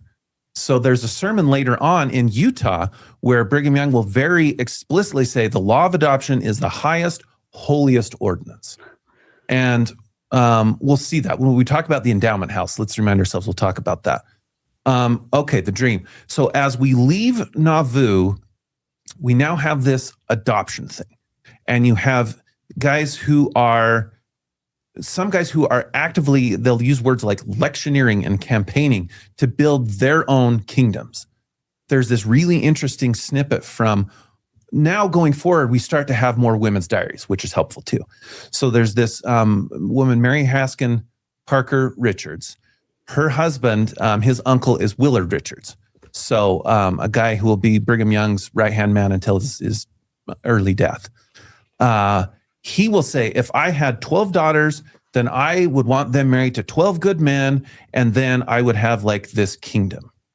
It's really interesting. It sort of reminds me in The Office where they show young Michael Scott. He said, I want 99 friends, and then they would all have to play with me. And it's this idea of having like, I'm going to create my own kingdom. Well, it gives multi-level marketing vibes. It gives MLM vibes. Building your downline base, your celestial you have downline. It's printed, and I think the Millennial Star. Yeah. For another Office reference, you've got that pyramid scheme, right? And he has to go and it's not a pyramid. Point it out. Oh wait, it's a pyramid. Yeah, exactly. When there's the diagram in front of you, then you can see it. It is interesting because you have sort of two elements of it. You have guys who people are talking about are actively campaigning for it, but then not surprisingly, people who are petitioning to be adopted to who? Heber, Brigham. If I'm going to be adopted, I want to be adopted to the highest. I want the best chance for exaltation. So what's really interesting is once they are done using the Nauvoo temple, that's the end of adoptions. So apparently what happens is they create a waiting list. And so Jonathan Stapley points this out. There's Richard Bennett, who has done a lot of writing on this from a more faithful perspective. Richard's done some great stuff. However, I think one of the things, I agree with Stapley, I think he messes up, is saying that adoptions happen after Nauvoo. And Stapley argues what happens is he was looking at the waiting list as ones that took place. So, again, you can see like if you understand this concept of the chain that's starting to be talked about, and you're like, well, I want to be part of the chain. I want to be exalted. I think we should probably be adopted to Brigham, but they're not doing it anymore. Right. And what's so interesting is we've brought this up, like these ad hoc ways that start to become policy over time. Mm-hmm. Well, we can't do adoptions without a temple. Why? They were being done before. Brigham Young, now the adoptions, those are interesting because those were only done within the Nauvoo temple. Didn't they do baptisms for the dead in rivers? Until, what does Joseph Smith say? We're not doing that anymore because we need to do them in the font that's dedicated. It's the first thing of the temple that's done. The theme that seems to be coming up here, and it's a theme that continues into modern Mormonism, is gatekeeping. Yeah. Is the idea that, okay, now you have to do it in our special building. Okay, now you have to be, if you want to get your best chance at salvation, you got to be adopted to one of these best guys. And so leaders of the church now still want to be the key to people's salvation. They don't do it through direct adoption sealings or anything like that anymore. But it's now, okay, obedience is really important. You've got to listen to us. You've got to do what we say. And that's how you then get your No exaltation. outside voices. No outside voices. Listen to us. So it's a good podcast. It's all about Truth podcast. What are you saying, Brian? What do you say? What's the subtext? The idea of how authority is reined in. Yeah. For example, as they leave Nauvoo and we're into the wilderness, which is so interesting because the Israelites create a temple in the wilderness. Yeah. I've always thought that was interesting. With a tent. Yeah. That mortar. I mean, yeah, they wanted to build a formal one, but that was just as good, right? Yeah. So they go off into the wilderness, and Brigham starts to try to centralize that authority. And so the idea is that only the president of the church can do sealings. Except he says, we're not even going to do those because we don't have a temple. But he breaks his own rule. And John D. Lee, for example, is sealed to a wife. And he explicitly says in his diary, this was done, it's really interesting. They use this metaphor of Moses, where there's a thing and the people petitioned him. And so he's like, fine. I'm not doing this because it's a good idea or it's right, but because you asked for it 1,000,000 times. They talk about this. Then famously in the history of the church, doing something because someone asked for it a lot of times got 116 pages of manuscript lost. Right. So you think they would have learned their lessons, no? It's clear that he does it and he makes exceptions, but he doesn't really like it. Yeah. But he does it anyways. That comes up a few times because we're in the wilderness. We don't have a temple yet. Before we jump back to Julia, I think it's important to note that this idea of needing a temple also gives a unifying goal to a group of people who are otherwise wandering through a desert, right? Let's go find a place where we can build this special building. And that's always when the second they get to Utah, the first thing they do essentially is big policy decision is select a temple site. Yeah. That's huge because again, over this period of Joseph Smith's death, we do the Nauvoo temple and then we leave and we go in the middle of nowhere, right? Yeah. This desire for a formal temple in which we can now do these things that we've told you are so important, well, then we need the building. Yeah.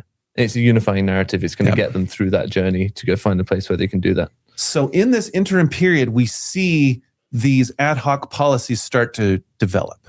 There appear to be some proxy baptisms that are done in like winter quarters. There are a few sealings. There are no second anointings. There's no parent-to-child sealings and definitely no adoptions. Why? Because they decided. Like there's no written, formalized thing to point to that says, well, we can't do this because there's a section in the Doctrine and Covenants, right, that says we can't do it. It's just we have decided within this theology of place that's developing that these things, yes, without a formal temple, these things definitely not. These things sometimes without a temple. So those categories are fascinating to me, I think, because they've just decided that's the way. They really are making it up as they go along. Which again, because Brigham Young sees himself as an entirely different kind of prophet than Joseph Smith. He famously has the one revelation, whatever you want to call it, that gets added to the Doctrine and Covenants is very Brigham Young. It's like, these are wagons and this and that. Like it's a very how to do things. He doesn't have these theological policy revelations that Joseph Smith does. So it becomes less like formal canonized scripture as what Brigham says in a meeting, which he says, of course, is just as good as what Joseph Smith was doing. So that's where we get to this dream that Julia mentioned, is as they are in the wilderness, it's clear like this adoption, very, very clear, no one is satisfied with it, including Brigham Young. And he tells this story that he has a dream with Joseph Smith. And he's like, hey, the boys have been asking about adoption. What's the deal? Joseph Smith's solution in Brigham Young's dream is tell them to keep the spirit and then it'll all work out. I love that the solution is wholly not helpful. That's just pray and read your scriptures and it'll all work out. So it's clear that adoption is being, again, made up as you go. It is the most grassroots, seat of the pants ordinance that develops, I think, by far. So sort of quite expedience-based. Definitely. Very much so. Julia, do you want to take us to the next slide? Yeah, so what I have next is the shifting from the law of adoption to what we, I think, now think of as sealings to families. And I think this happened under Wilford Woodruff, if I'm not mistaken. So on my timeline, I have added in 1894, the law of adoption is discontinued. And then there's a clip, and I don't want to, if you have anything else, Brian, that you wanted to fill in before that, because I think this next clip is from Nate Oman discussing this change or this shift. Okay, yeah. Let's set up the history to that, because that is a huge chunk of time. And again, this is so Mormon history to be like, let's jump from 1847 to a giant thing in 1894. This is the fun part. So they're in the wilderness. There are a few things they do, but not much. And then they get to Utah. And they immediately want to start redoing things. So there are some sealings that happen in Brigham Young's office, and they'll do some when they go on preaching tours, especially down south. They'll go to Parowan, and the local leader there, they'll do sealings in his office. But everyone understands these are stopgaps, right? This is not the ideal. We want a formal temple. So they know the way they conceive of the Salt Lake Temple, it's going to take them a long time. So the first thing they do is they build what they call a council house. And for just a couple years, they'll use that as a partial temple. So again, some things, not adoptions, not parent-child sealings, and not second anointings. Mhm. Then they build the endowment house, basically the same kind of thing.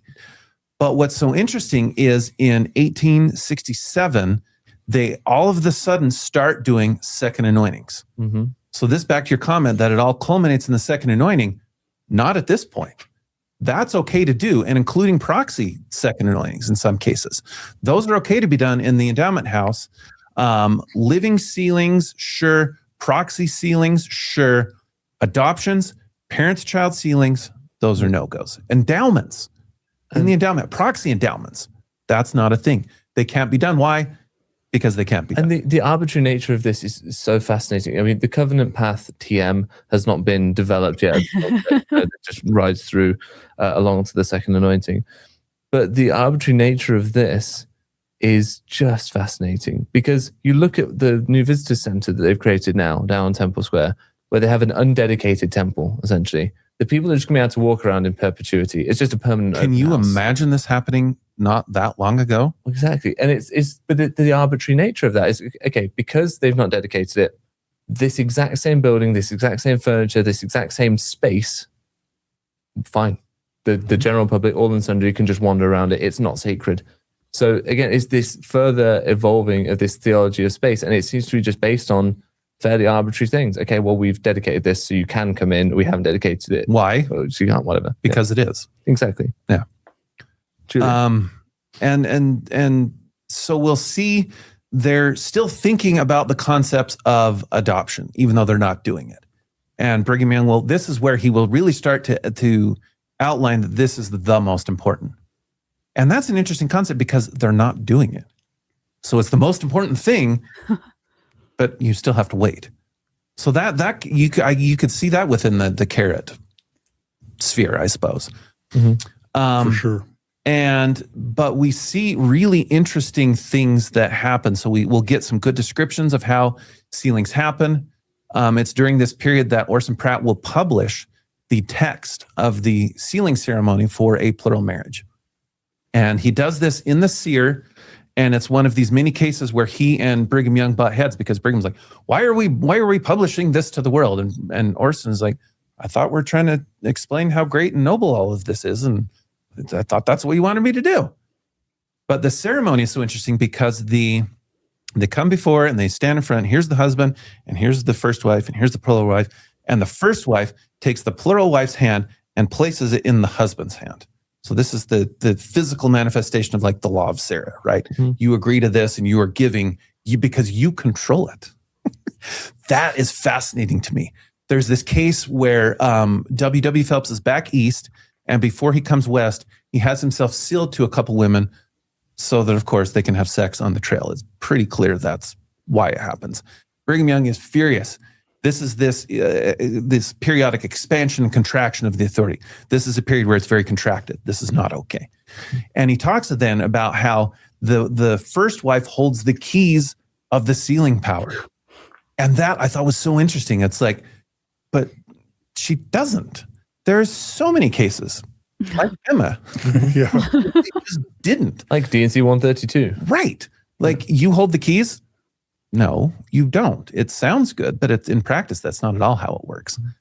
Then you have very interesting things about proxy sealings. So dead people being sealed to living people. So Joseph F. Smith, who worked in the endowment house for many years, records this amazing entry of a day's work there, where this woman gives him this list of women who were prisoners of some sort. This is like European people. And so 3 of them are sealed to him, and a couple to Uncle Joseph with this guy as proxy, and a couple to his father, Hiram, by proxy, and a couple to Grandpa Joseph and Uncle Samuel. And this concept of proxy sealings where one party is still living are super interesting. And you have one where I'm trying to think who it was now. Heber C. Kimball in a general conference talks about how the husband had died and living men wanted to have the dead man's wives sealed to them. And he's like, no, we don't rob the dead. We do for them what they can't do for themselves. We don't rob them. That's wild. Yes. Okay, wait, I wanted to talk about that too, because I know the story of Martha Brotherton, where Brigham wanted to marry her and she refused. So she leaves. My understanding is that she leaves Nauvoo and gets married. But once Brigham finds out that she is, I think she and her husband both have passed away, as if I'm understanding it, he seals himself to her. So I don't understand this whole not robbing the dead. That's really interesting. I have a friend actually who's going to be presenting on Martha and the Brothertons at I think MHA, and that'll be really good. She is Marianne Clements is her name. One of the smartest people in Mormon studies right now. So she's really good at taking sort of the traditional narrative of people and doing the research necessary to say, no, it's not this, it's more complicated, that kind of thing. I remember, I think she mentions that idea of Brigham after they're dead, having her sealed to him. There's more to the story. So that one I'd say stay tuned. Okay. But yeah, this kind of interim period is really interesting because we see this theology of place kind of take hold, because the endowment house is where things are done, but it's certain things, but it's only until we get to formal temples. And so then beginning in 1877, our first temple in Utah in St. George is completed. And now we start doing everything there. Mm-hmm. Wait, but the endowment house is still open during that time. And they shut it down for a time and then they reopen it, but only for certain cases. And then it's just kind of back to normal. Yeah. So, Julia. Wait, I want to ask, so you talk about the seer and how Orson Pratt published this ceremony, but you make a note. You said the word seal doesn't use the word seal. Yes. Yeah. So that's the text. If modern Mormons, if you read the text that Orson Pratt publishes, it's for a plural marriage, but it's essentially the current still used ceremony for sealing, of course, monogamous marriages today. And the language of sealing them together isn't there. We're sealing blessings, we're sealing them up to the first resurrection, but we're not sealing them to each other. So even then, that language, the way we currently think about it, isn't there. And the ceremony still isn't there. That's so interesting. Yeah. I thought that was, I'd forgotten. I was like, wait, do they use the term seal you two together? No, they're legally and lawfully wedded, basically. Mm-hmm. And then if we're ready, I'd like to talk about this shift in, I guess it's 1894, where he shifts from sealing, doing adoption sealings outside of the family and then doing it to the family, if that's okay. Okay, so we've got this clip from Nate Oman talking about this shift. And in the 1890s, Wolford Woodruff in some ways sort of remakes the temple, and particularly remakes sealing ordinances. And he does that in two ways. So the first is he issues the manifesto, which sort of starts a complicated and messy process of ending plural marriage. The other thing in 1894 that he says is we're going to end the law of adoption. So we're still going to have sealings in which adults are sealed in adoptive sealings to other people. But these adoptive sealings are now going to happen along family lines. So before 1894, you would do adoptive sealings, and oftentimes you would do adoptive sealings if people were Latter-day Saints.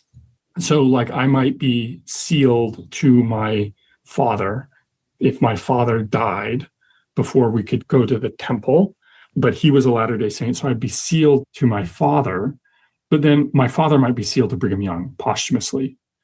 Or like all of my ancestors might be sealed to me in adoptive sealings, and then I would be sealed to Brigham Young. So if they were not Latter-day Saints. If they were not Latter-day Saints. Excluded? The other thing, again, right, it's dangerous to think like there's a manual that explains Right. all, Okay. Right. Because there isn't. It's just like a practice that's happening. So what Wilford Woodruff is, according to the sermon that he gives in 1894, he's never really completely comfortable with the law of adoption.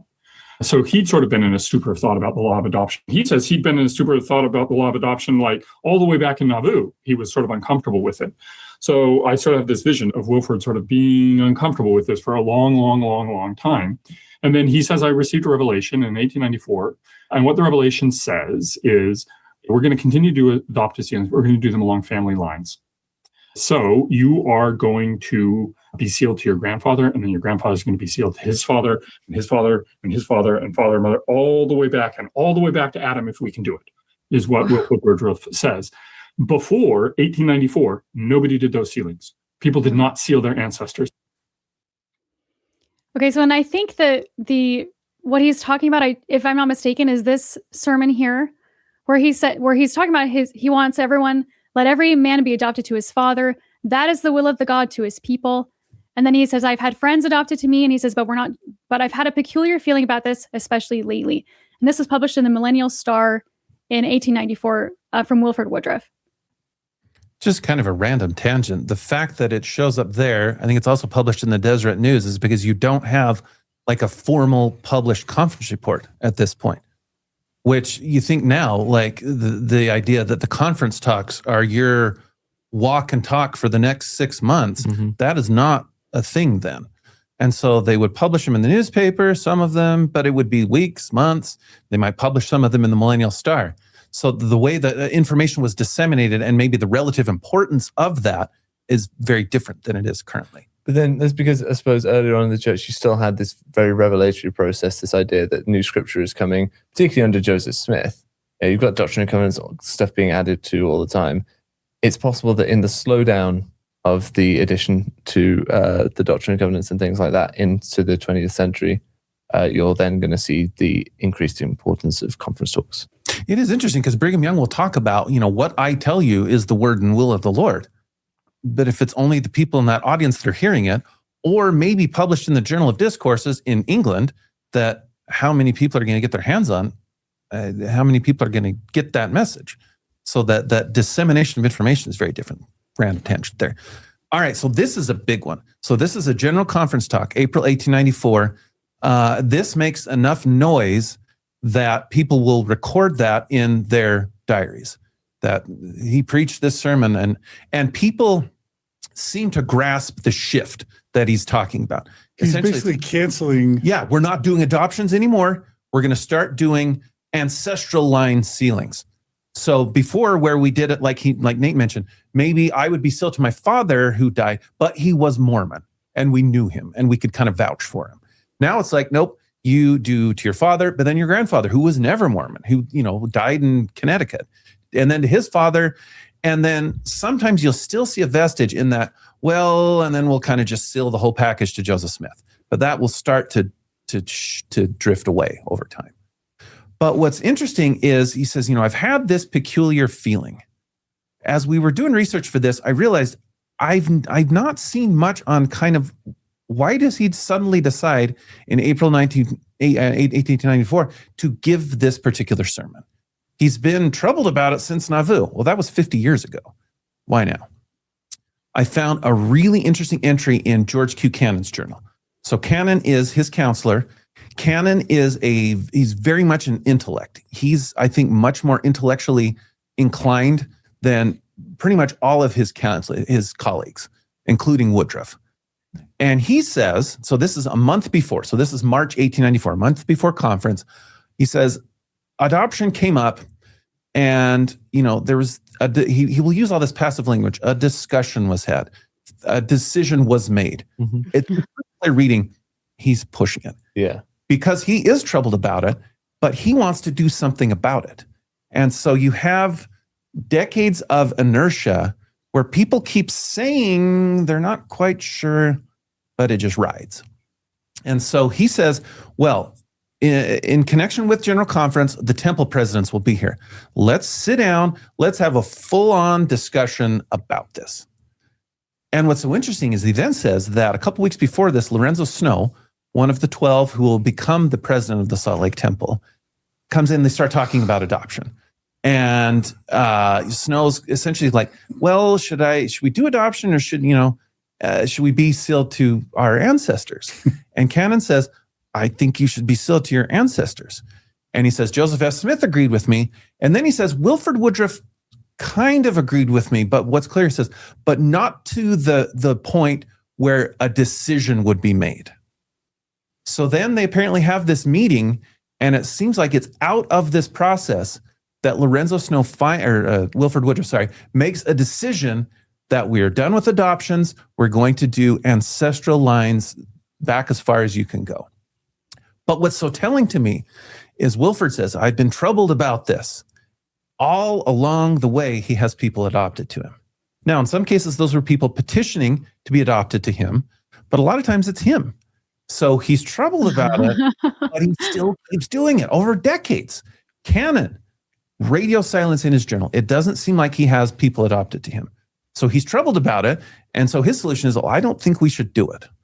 And at this juncture, when they kind of decide we're going to do something about this, he's had people who've petitioned to be adopted to him. And he says, nope, hold on. Let's see what's going to happen. So what's so interesting, Nate paired this with the manifesto and saying that this talk ends adoption is sort of like saying that the manifesto of 1890, also Wilford Woodruff, ended polygamy. Not quite the same. I would argue the manifesto didn't end polygamy because it wasn't intended to do so. And Nate says as much in his comments. He says it, and it's began the very messy or complicated process. Right. It did, but that was the result of conditions, not a conscious decision to end it. Right. Mm-hmm. That's a whole other discussion.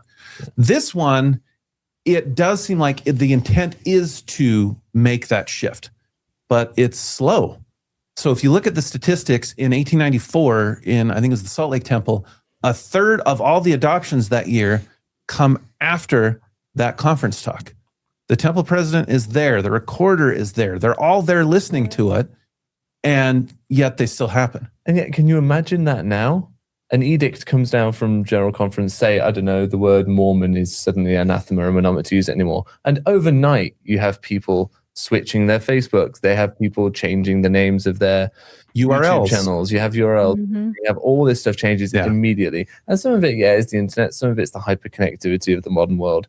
But some of it is just the way the church is now is so much more authoritarian than it was at this time. You've got people in positions that nowadays, a temple recorder would never dare not follow the latest recording policies for the temple, would never dare allow ordinances that have been stopped by the president of the church to be recorded and to happen.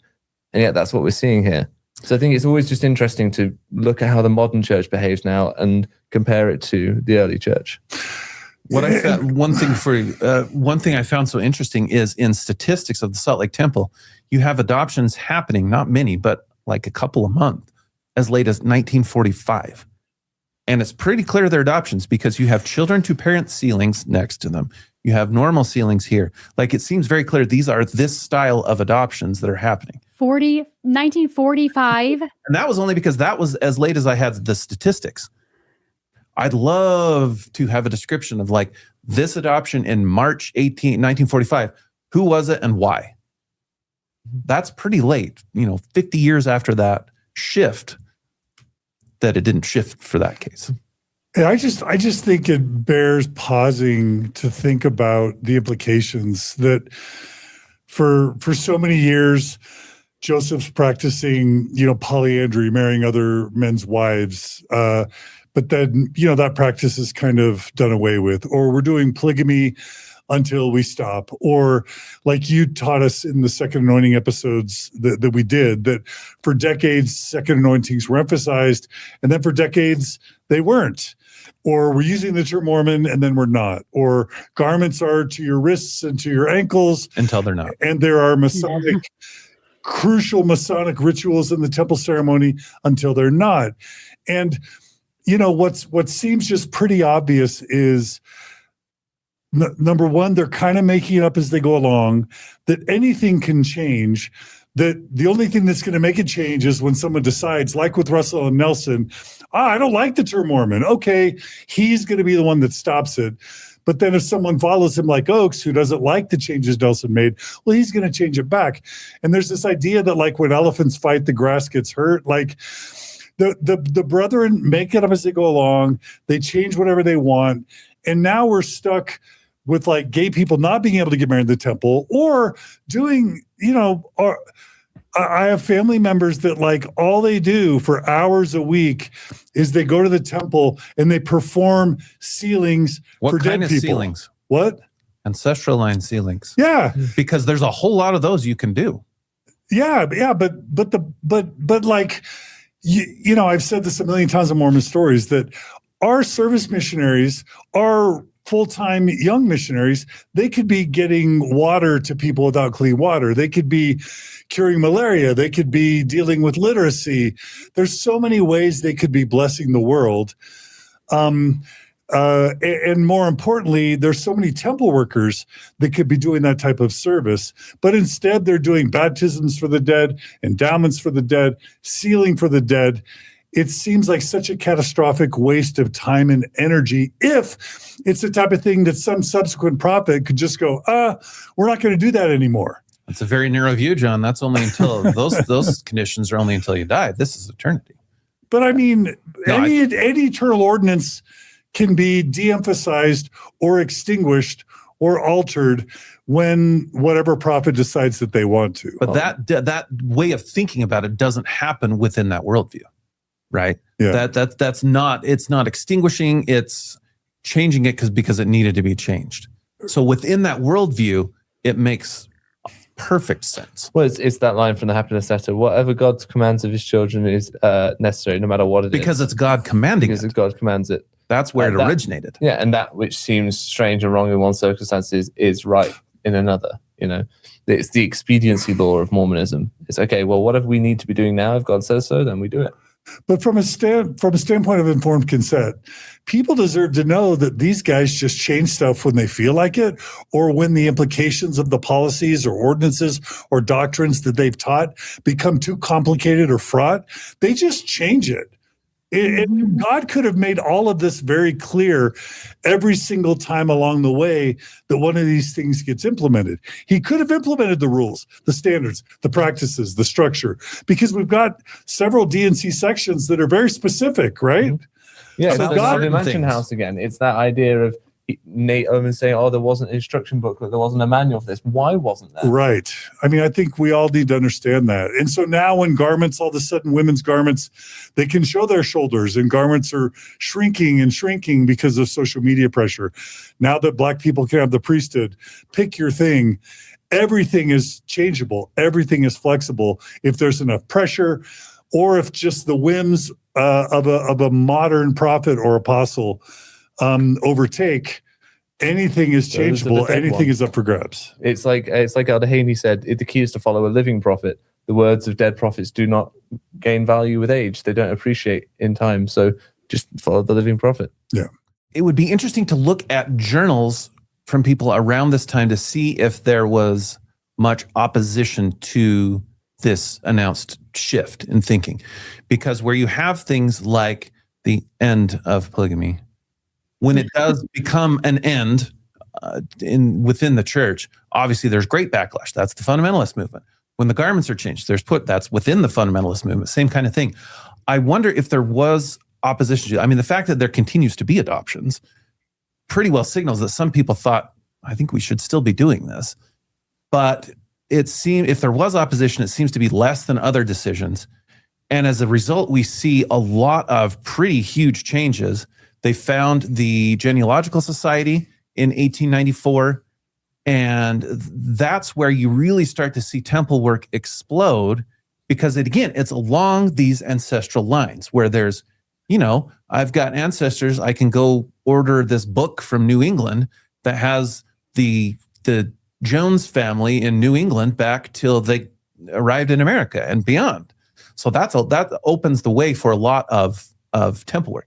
So the modern concept of people that get engaged in this to this great degree kind of comes out of this. That wasn't a thing before. For 60 years. And it still won't be for a little while yet, but that's what sparks it. Yeah. Yeah, okay, so I want to show my timeline again. And so I've added plural marriage sealings discontinued, and I really should have put parentheses around both of these discontinued.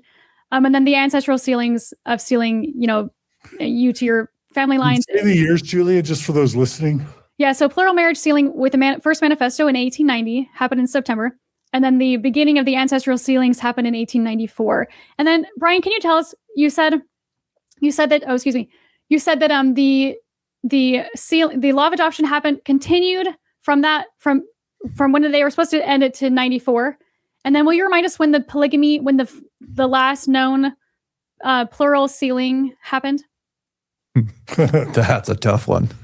Yeah. I would say this is a question that comes up. If I had to put a date in which polygamy stops within the LDS Church, it's no longer authorized, I would argue 1909 is your best cutoff, because it's at that point that they really start getting serious about disciplining. So that's when they start bringing people in, grilling them, and then disfellowshipping, and then excommunicating. So that's a solid 20-year period. And honestly, if Reed Smoot isn't elected as a senator and there isn't this lengthy series of hearings, that is the worst PR imaginable. If that doesn't happen, there's a whole alternate timeline to go through.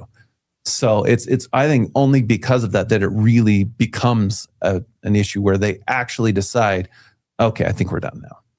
So adoption, it's sort of the same. Problem is we just don't understand it as well yet. And I started poking through here. I think a good documentary history of adoption would be fun. Mm-hmm. It would be difficult in the 20th century because I don't think you'd be able to get all of the stuff you need. But clearly it's happening for a long time after on somewhat of a scale.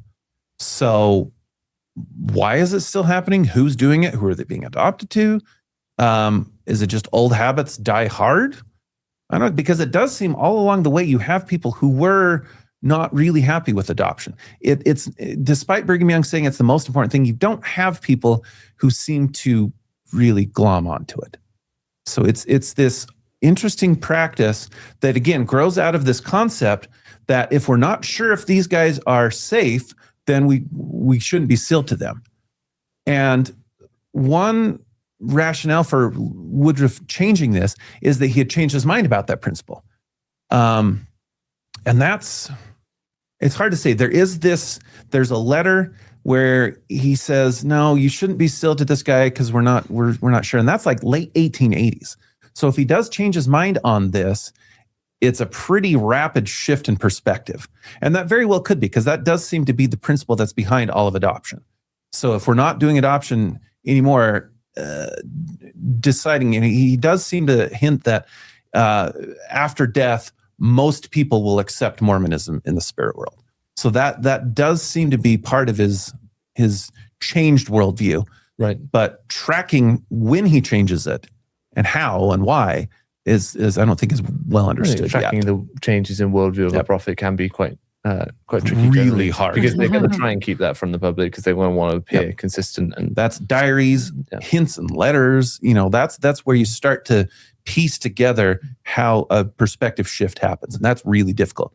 Sure, it's satisfying when you can do it and say, "Ooh, there we go. There's the line." That's what does Nate have for us next, Julia? Okay, so Nate next talks about how there are more temple ordinances to come. And so, John, that made me think of what you were just saying about how these are just men making decisions. But also, it made me think, as a queer woman, of this idea of maybe other things coming in the future. Really? So I think about President Nelson when he rededicated the Washington, D.C. temple. He gave a sermon in the temple dedication, and he said, the Lord hasn't finished revealing all of the temple ordinances to us. He hasn't finished revealing everything about the temple to us. So that's an ongoing process of revelation. And I think you see that in the way in which the way we think about temple ordinances start shifting at the end of the 19th century. And if you had to pick a date, I'd pick 1894. Did you have any thoughts on that, Brian? It was interesting. Yeah.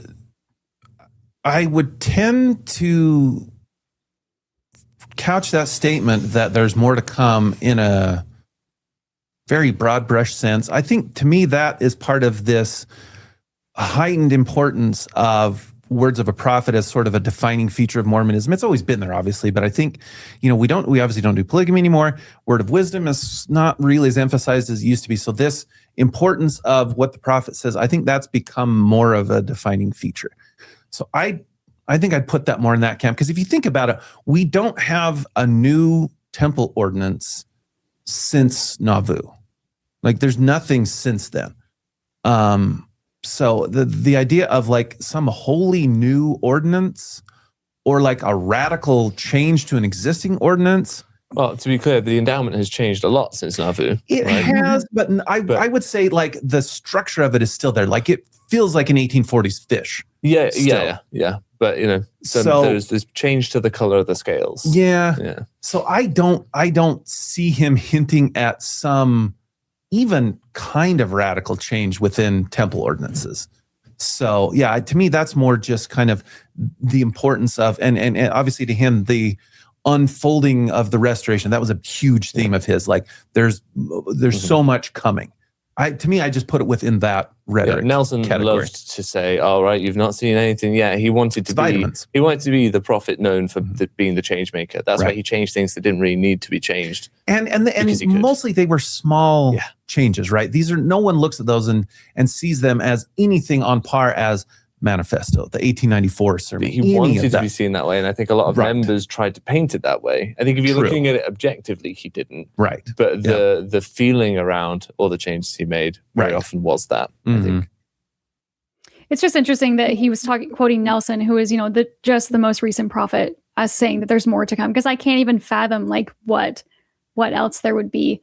But if we're ready to move on, so Nate goes back a little bit in this next clip, and he's talking about the first proxy temple, and I just wanted to share that clip really fast. And can I ask you about that? Because that's fascinating. It seems like in most cases, we sort of just layer on more meaning. And but law of adoption was so interesting because it's like an explicit change in direction. So what happened to all of those sealings that had already been performed? Were they resealed to people So in that's their own minds? That's a great question, because this revelation comes down in 1894, and people have been doing temple work for their ancestors, starting with the St. George Temple in 1877. Also important to understand is that, as I understand it, there are no proxy temple ordinances before 1877. So there are endowment Really? ordinances, there are sealings in the endowment houses, but they're only for living people. There aren't proxy ordinances. Proxy ordinances have to be done in the temple. So there had been all this proxy work that had been done under the sort of law of adoption understanding. And so lots of people had done like a lot of genealogy, and they had all these ancestors going back to the Mayflower. And all of these people had been adopted in adoptive sealings to Joseph Smith or to Heber or someone. So then what happens is people write letters to Wilford Woodruff, and they say, I'd really like to be sealed to Grandpa. Can I be sealed to Grandpa instead of being sealed to Brigham Young? So what do we do with that? Yeah. And Wilford Woodruff comes up with a sort of policy. Again, that's a little anachronistic, but this is what he does. He says, if anybody asks, we will cancel the previous sealing, and we will note the cancellation of the previous sealings in the records of the temple, and they can be sealed along family lines. If they don't request it, we leave the sealing in place. We don't do anything. And then I added it on my timeline. The first proxy temple ordinance is in 1877. And just, Brian, do you have any thing to say on that? Definitely. The way that you frame it as temple ordinances, yes, because you can't do a temple ordinance unless, by definition, you have a temple. Nate is I partially there. We've already talked about this, but to reemphasize, so for example, in the endowment house, you have lots of proxy ordinances, but only certain categories, right? So you have the baptisms, you have sealings, you have even second anointings that are done, but you don't have specifically no parent to child and no adoptions and no proxy ordinances. Those three are not. So yes and no. You do have some, you don't have others. And that, again, that theology of place is so important. So offshoot of this is, what about polygamous sealings that take place, A, after the manifesto, and B, not in a temple? So again, in the perfect world that they envision, all ordinances happen within a temple, but there's a million things. So that's why sometimes apostles will do on their tours, they will seal monogamous sealings. Like if they go to Arizona, like traveling from Arizona up to, even to St. George isn't super fun sometimes, especially if you're close to the Mexican border. So they will sometimes seal monogamous sealings, sometimes they will seal polygamous sealings. Well, then fast forward 30, 40 years, and the son, the granddaughter, writes to Heber J. Grant and says, my parents were sealed by John W. Taylor when he was on this tour in 1897. Is that good, or do we need to have it done? And the responses are really interesting because they're usually very kind of waffly. They're like, if you can, sure, that would be good, but it's not like necessary. So that, to me, that's so interesting. And I just found a fascinating letter there within the church's genealogical department. They had a special services, like the interesting question division, essentially, like special situations. And I have to think that the guys, anytime I see a letter, usually posted on Family Search, treasure trove of these things. Anytime I see that guy's signature, I'm excited because I know that's going to be a fun letter. And it's these people saying, okay, our parents were sealed by Anthony Ivins in the Mexican colonies. Is it valid? What do we do? And he responds and he says, okay, we went and checked. And in fact, that is mentioned in the journal of Anthony Ivins, who performed the marriage. It's not. What it is that he kept a marriage record of all the plural marriages he did in Mexico. And his son, he had a couple sons, and they were both sort of cultural Mormons. It's probably the best way to describe them. And they excerpted some of those marriages and then apparently gave the record back because they were idiots. And so it seems like what happened is that guy went and consulted the marriage record. And that was the first time I'd ever seen any official mention of that record. And they said, okay, it's there. I think that's good. So that's interesting. So they didn't even suggest that it needed to be redone, even though it was not in a temple. So that's part of it is a theology of place. But then I think we need more research on, he seems to be kind of referring to specific things. Like, what if you have an adoption sealing? Now what? Do we get rid of that? I don't know. My sense is that probably just kind of let it lie. Like, that was adoption, that we did that before, we don't do it now. Like, we kind of don't talk about that anymore. This is our program now. Isn't this fascinating that the whole point of Joseph Smith going to the grove of trees was to pray because there was so much confusion, and God is not an author of confusion. And yet in the very necessary ordinances to achieve salvation, there's a lot of confusion. No one seems to be quite sure what needs to be happening. And it, again, strikes me as fascinating compared to the modern church, how all these things have to be done precisely. If someone doesn't do certain parts of the endowment ceremony, hair comes up out of the water. Right, hair comes out of the water for baptism, all those little things. One word wrong in a sacrament prayer. Exactly. Then you're getting a young man redoing it. All this sort of stuff, this scrupulosity that builds off the back of all that. Whereas you've got guys in the early 20th century going, oh, he was kind of baptized in the middle of nowhere in Mexico, and it really ought to have been done in a temple. But I guess it's been done. If you can. Fine, whatever. Yeah. The attitudes on that will shift, and they will shift from person to person. And so I think it shows how prophets have an impact, because you've got and not just prophets. Not just prophets. George Buchanan. Who's working within the systems. Yeah. So in our second anointing discussion, the importance of a guy like George Richards, who's like, whoa, hold on. In the modern interpretation, in a post-adoption world where things culminate in the second anointing, why aren't we giving it to anybody? And so you have, like, in the 60s, there's a guy who is a BYU dude who's on a mission, and the apostles do a Q&A session, right? I think it's in the MTC or the language training mission or the missionary home, whatever it was at that point. And I always wonder, the apostles are like, all right, let's throw it open to Q&A.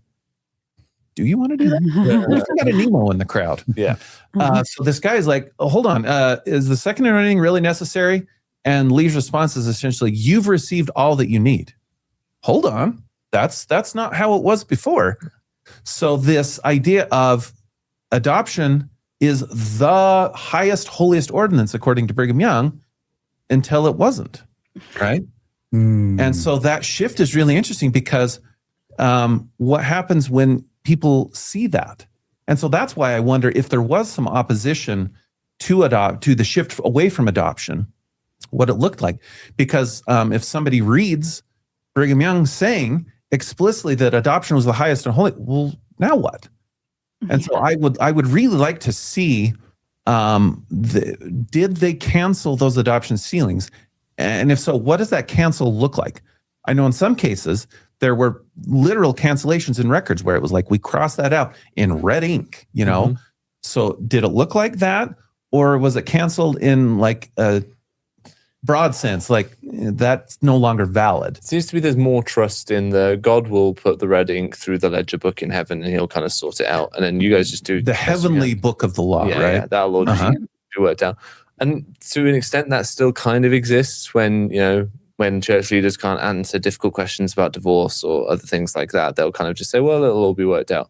But there's a lot less of that. When will it be worked out? Oh, in the eternity, isn't it? In the millennium. Yeah, right. I love that. That's like when you don't know when, just punt it to the millennium. Kick it down the road to the millennium. But there seems to be less of that now. We seem to be a lot more concerned. That is not rhetoric. When was the last time you heard things will get worked out in the millennium? Mm-hmm. That's an interesting vestige of earlier times, I think, because angels will be there and they'll have records they can bring and they can help sort it. We don't talk like that anymore. I think that's so interesting to me because that was a very common solution to a problem is it's okay. Yeah. Jesus is coming back. He's going to put things in order and we'll get this all straightened out then. Yeah. Not really something we talk about much anymore. Yeah. And then to make it more complicated, Nate is now talking, as you were just talking about, is the sealing cancellations. The other thing that comes out is this idea of cancellation of sealings. So we have this notion, right, that the president of the church has the keys to cancel the sealing ordinances, and that sort of wipes the sealing out, and then you could do other new kinds of sealings. Nobody, as near as I can tell, before Wilford Woodruff thought that you could do that. Brigham Young did not think, as near as I can tell, did not think that he could cancel sealings.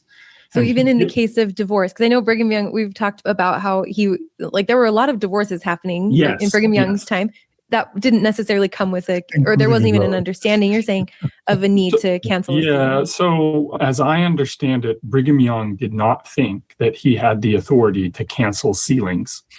They were doing divorces. There were what was called a church divorce, where people would come to the president of the church. They say, we want to get a divorce. And then the president of the church would say, yeah, you can get divorced. And Brigham was pretty liberal about granting divorces, especially to women. He was harder on men. So he would give all these sermons that would be like, never get divorced. And if you're complaining about your husband or your wife, you're a bad person. And don't do it, don't do it, don't do it. So he's like, his bark and growl is really fierce and ferocious. But then like when you ask him to actually do something, he's like, yeah, you don't have to stay married to that loser. And so they'd grant the divorce. But the church divorce was just thought as a divorce. And it would do things like set out alimony or child support obligations, all those things that a secular divorce does. And in a world where you have lots of plural marriages, and the plural marriages, you can't litigate those in front of the secular court system, the internal church process becomes really important because it's basically substituting for what the legal system would do. So then in the 1890s, they developed this idea that maybe those church divorces are also maybe canceling sealings. But the earliest cases I found where the president of the church explicitly says, cancel that sealing, is Wilford Woodruff. And he's saying we're canceling law of adoption sealings. Oh boy, that's a fun discussion. There's so much to talk about there, including the fact that he's trying to say, well, Brigham Young probably didn't think this or didn't think that. How do you know what Brigham Young thought? There could have been a number of reasons why he didn't cancel sealings. Well, and the question of what Brigham Young thought is, when did Brigham Young think that and why? Yeah. Because most people, he changed his mind on things or, depending on the circumstances or whatever. Yeah. We've just heard about Brigham Young, the feminist, right? He was like, actually, he was way harsher on men than he was on women. I will admit, I think of all the things that we were going to talk about, this one really piqued my interest. Like certain things will just wave a red flag in front of me. Like, because my knee-jerk response was like, no, that's nonsense. And I realized that was a much more difficult question to answer with any specificity. So I think the best way to do it is we'll talk the stories of a couple people and then some statements that Brigham Young makes. So because Nate is right, like Brigham Young will say pretty explicitly, like, in a world of polygamy, like there's no such thing as a divorce. He'll say things like that. But what we also have are some specific cases that don't use like the phrase cancel a sealing or cancellation or sealing, that cancel word doesn't appear. Trust me, I looked long and hard on this one. I don't think you can find that word in the Brigham Young era or even into the John Taylor era, maybe. Part of the problem is for Brigham Young, we have a good portion of the things we'd want for a discussion like this, right? We have his journals, we have his correspondence. What we don't have access to is within his papers at the Church History Library, there's a whole file about divorces. And I would love to see that, because at some point, they develop a formal written bill of divorce. It was in triplicate. The husband gets one, the wife gets one, and then there's an office copy. I've asked a couple people, and I'm like, have you ever seen one of those? Because I would love to know what is the language on that. Because here we go. A first case in 1857, you have a guy named John Hyde who petitions for a divorce. And it becomes before church leaders, and they talk about it.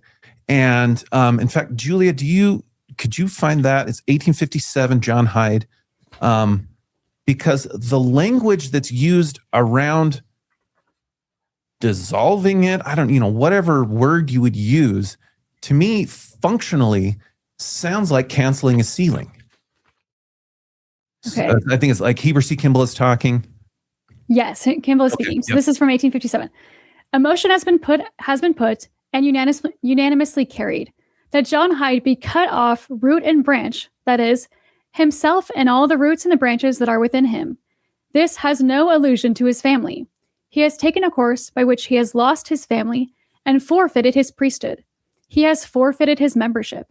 The limb is cut off, but the priesthood takes the fruit that was attached to the limb and saves it, if it will be saved. Do you understand me? His wife is cut off from this church, but she is free from him. She is just as free from him as though she never had belonged to him. The limb she was connected to is cut off, and she must again be grafted into the tree if she wishes to be saved. That is all about it. Dang. Wow. So that phrase, as though she had never been with him, kind of to me, functionally, that sounds like that sealing does not exist anymore. Yeah. Now, is there a ledger where that physical sealing is now lined out? I don't know. There might be. But functionally, that to me, that looks exactly like the later kind of more formalized cancellation of sealing, where it's like lined out in the record. So that's kind of an interesting one. It certainly is. It's an annulment. It's as though it never happened, right? Yeah. So, I mean, again, like that seems, you're not using the word cancel, but you might as well be. Like, and she's free, right? She could now be sealed to someone else, because that's important. Men, of course, can be sealed. Women, no. But it's important. She needs to be grafted back in. She needs to be sealed to a man again in order to achieve exaltation. Chain, whatever language, again, that worldview of she's got to be adopted back in, right? Just women are always like cattle. It's just like, oh, I'm sorry, the husband did something wrong. So and this was interesting because he got excommunicated, right? Yeah. So this first story is a little bit different. So a couple others. It's still weird. They're nothing without their husband. Oh, you don't think she was in the meeting? Yeah. Again, like, sure be nice to know what she thought about all of this. Yeah. And John Hyde's an interesting one because he'll publish a book that gets sort of classified under the expose genre. And so most of the time he just gets written off. Well, that he's untrustworthy, blah, blah, blah. Worth taking a better look at him, I would say. And part of this too, this is a theme that Lindsay likes to talk about a lot, is just how messy the Mormon polygamy world was. Like, you don't realize if you have longtime Mormon ancestors, they might have been married, sealed to any number of people. And tracing these sometimes is really difficult. Because, like, if you go on to Family Search, you'll see, well, this woman seems to have 4 different spouses. This one doesn't even have a marriage date. This one, there's no marriage date, but there's a couple children. This one, there's children, but they seem to be this guy's children. Like, it's really messy. And so I think that's something that modern Mormons don't realize, is just how fluid those marriage dynamics were. And so it is an interesting fact that Brigham Young apparently does not charge to perform a sealing, but he does charge $10 for a divorce. And in one place, he talks about what he uses it for. It's sort of like play money or something. So, and it does seem to be, he did not want those marriages to be dissolved. If you can make it happen, even if it sucks, that's what you should do. Obviously, a theme that will stay around within Mormonism for a long time.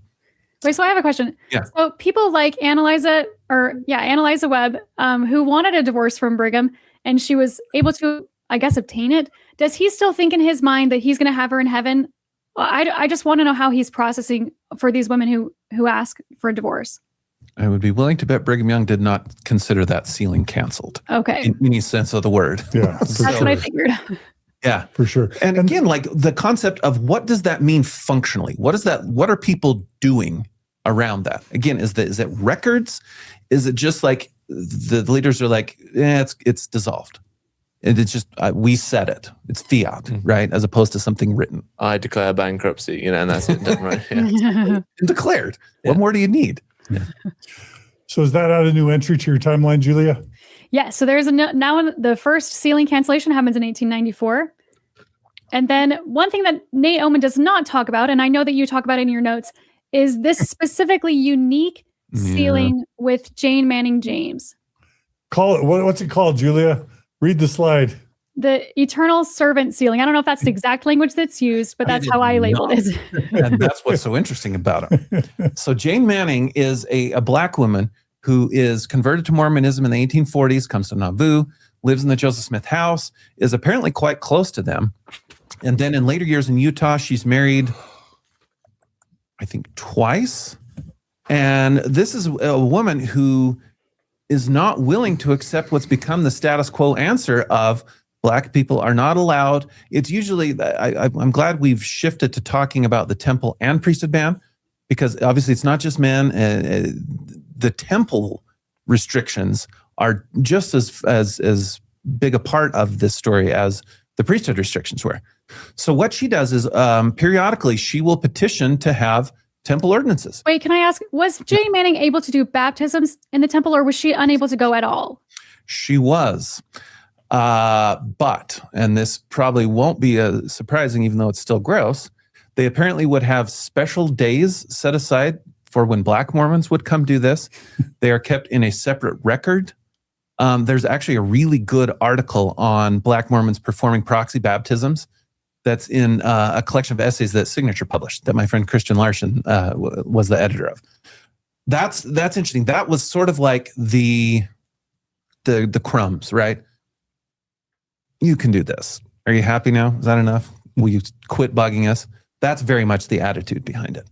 But Jane is not satisfied with that. She's been around since Nauvoo. She knows how these ordinances are talked about and their importance within Mormon theology. So she keeps writing and says, hey, can I be endowed? Hey, can I be sealed? And they keep saying no until they come up with this, again, ad hoc, wholly unique ceremony. But what's so important is the verb. She is not sealed to Joseph Smith. She is attached. That was, I guarantee you, that was not, casual language. That was very much intentional. Like, okay.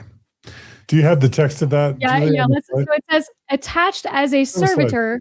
Is it on the slide? No, it's not on the slide. It's just in his notes. Okay. Attached as a servitor for eternity to the prophet Joseph Smith. Also, I wanted to point out to the audience who's never been Mormon, when you get your temple recommend card. Well, no, maybe this isn't the case, because for adults, you can go, if you get your temple recommend, you can go do baptisms and you can go do any of the other temple work. As a young teenager, I guess they started at age 11, you get a unique one that's just for baptisms. Limited use. So you're saying that they had limited use recommends. Real limited, one time only. But also, I'm going to ask this, even though I already know the answer. Black individuals could not do temple work for anyone who was white. I just wanted to ask that. The only thing was the proxy baptisms. And again, even as late as we're getting into the 1890s now, the amount of Black Mormons is still relatively very, very small. Proxy for Black dead Mormons. Because it's for their ancestors. Right. And we're getting because you have people who have, hang on, I just gonna ask this question. So you have people who I think Elijah had white ancestors. Elijah Abel. Yeah, Elijah Abel. Usually there's some white ancestry in there. Right. So would they be allowed to do the work for their ancestors who were white? I'm just curious. Depends on whether or not they are known in the Mormon world as being Black or not. For example, there is this fantastic database that Paul Reeve is involved with, Artis Partial is involved with. It's hosted by the University of Utah. It's called the Century of Black Mormons. And it is this unbelievable collection of biographical sketches about all these people that they have identified as being Black. Now, in some cases, they had black ancestry, but passed as white. For example, a guy named Captain James Brown, who very well known, turns out had black ancestry, except he passed. And so as a result, he was sealed to plural wives, the whole everything, because he wasn't seen as black.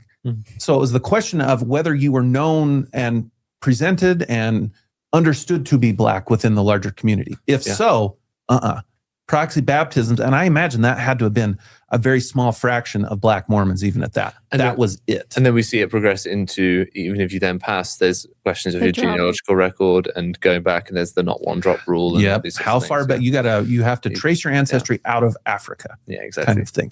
Yeah. So yeah, in the case of Jane, she was known to be black, and so as a result, this was the crappy compromise. Now, to make it even better, Jane, or worse, not even within the walls of the temple. It was apparently, I believe it was Zina Huntington. So Quincy Newell, who has written a book on Jane, really good researcher. She not Mormon, never Mormon, but as her specialty is African-American religion. And so she was as qualified as anyone on earth to write this book and did a great job. She apparently has seen a photograph of this record. And so as a result, she cleared up a couple things. And I think she was the one that correctly identified who the proxy was. So Jane, not even allowed within the walls of the temple for this made up ritual that attached her to Joseph Smith's family. Do you want to show that slide, Julie? Yeah, this slide comes from Quincy's book. And I just wanted to show at the end. So she doesn't use the language that you had proposed in your file that you sent.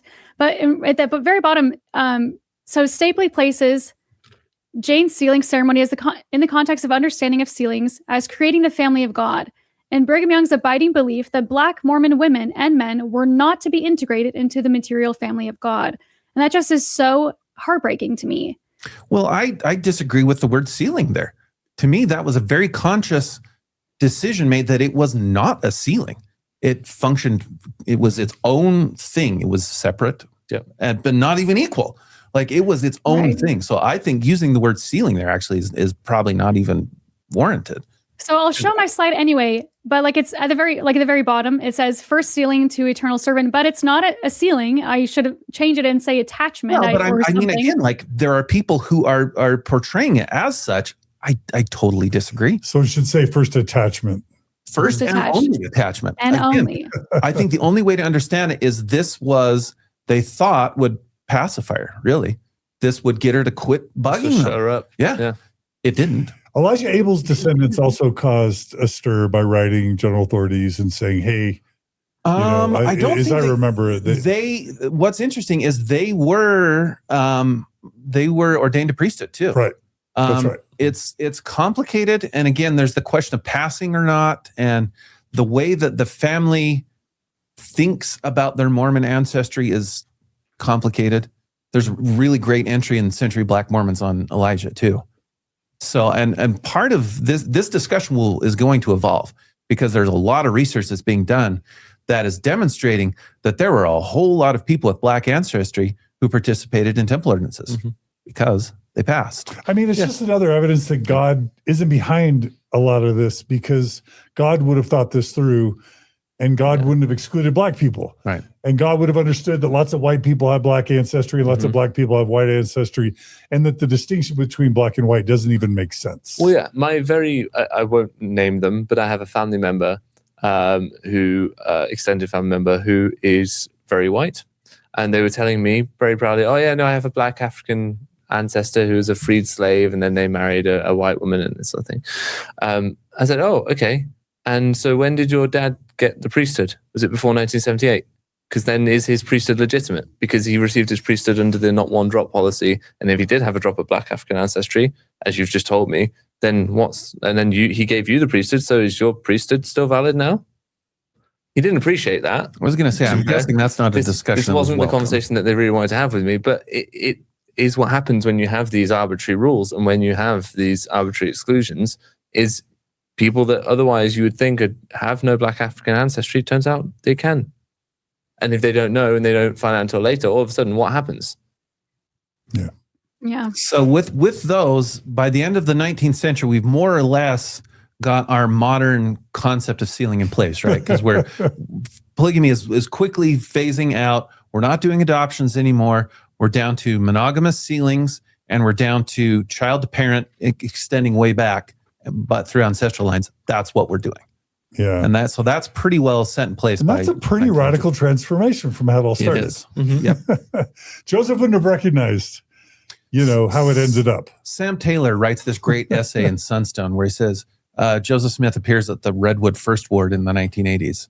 He walks in and sits down and, what is this? Yeah. This is not my church. Yeah. And again, what if Joseph Smith lives another 5 years? If he was in fact talking about adoption principles, do those rituals and ceremonies start to take place during his lifetime? And I was going to say, if Joseph had been bisexual, then there would be sealings amongst men that were sexual. Like they were just, whatever their feelings were, their opinions, their prejudices, they would, as prophets, mold the church and its ordinances and its theologies to fit whatever their proclivities were at the time. Yeah. And I'll just put so D. Michael Quinn wrote a book called Same-Sex Dynamics Among Study Among 19th Century Saints. Something like that. But he talks about this idea that Joseph Smith could have been bisexual. So that was the end of my timeline as far as the sealings. But then there's 4 clips from Nate that I wanted to play and talk about. Please. But I wanted to check. Brian, did you want to say anything else about the timeline before jumping? I don't think so. I think we've hit it pretty good. Okay, perfect. So this next one is how Joseph Smith thought of, or what he meant when he talked about sealings. People. And it's so fascinating to imagine that to Joseph Smith, it sounds like it really wasn't about the nuclear family. It wasn't families can be together forever in this era of our church. Is that right? Is that what you're saying? It's complicated. So in a very simple way, you could say, yes, Joseph Smith's primary way of thinking about what sealing ordinances were doing was not to bind up nuclear families and sort of replicate them into the eternities. He thought that what we're doing is we're being sealed up to eternal life or something like that. If you go through Joseph Smith's writings and sermons, this phrase sealed up to eternal life, he uses that a lot.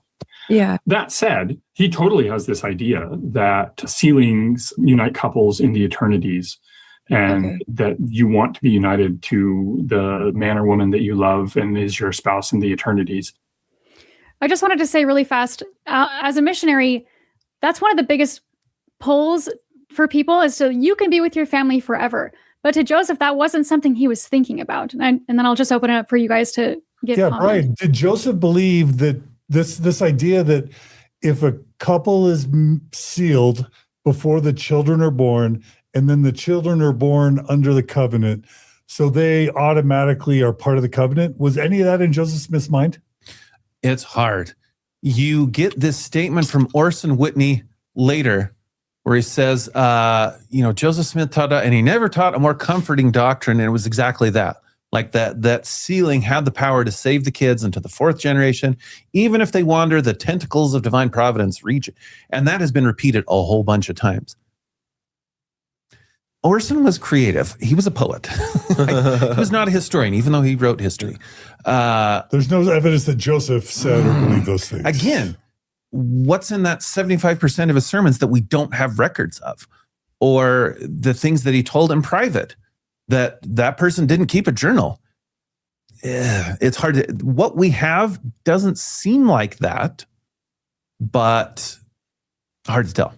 Okay. And the concept of the family, again, like it's so tied up with polygamy that trying to look at it from modern lenses is like, you can't. It's polygamy is part of the discussion. If polygamy is no longer part of the discussion, well, that you just ripped half of the stuff out of it. So, yeah. Okay, this next clip is about the more recent emphasis on forever families. And when they talk about families, especially for Wilford Woodruff, what they're mostly talking about is extended families of like chains of ancestors is what they mean by families. And maybe they're also talking about like the eternity of the marriage relationship.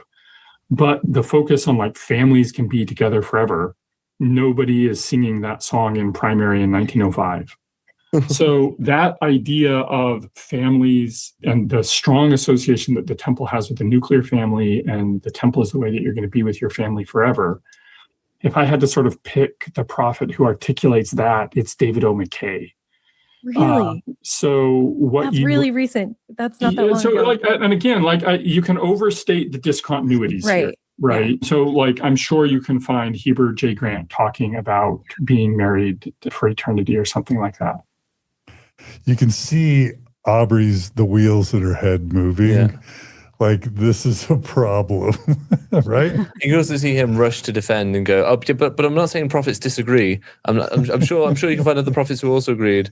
Yeah, don't worry about that." Aubrey's like, "That's really late." As a David O. McKay is really a big late. theme that definitely does seem to be 20th century. Yeah. Again, you have hints like as early as 1835.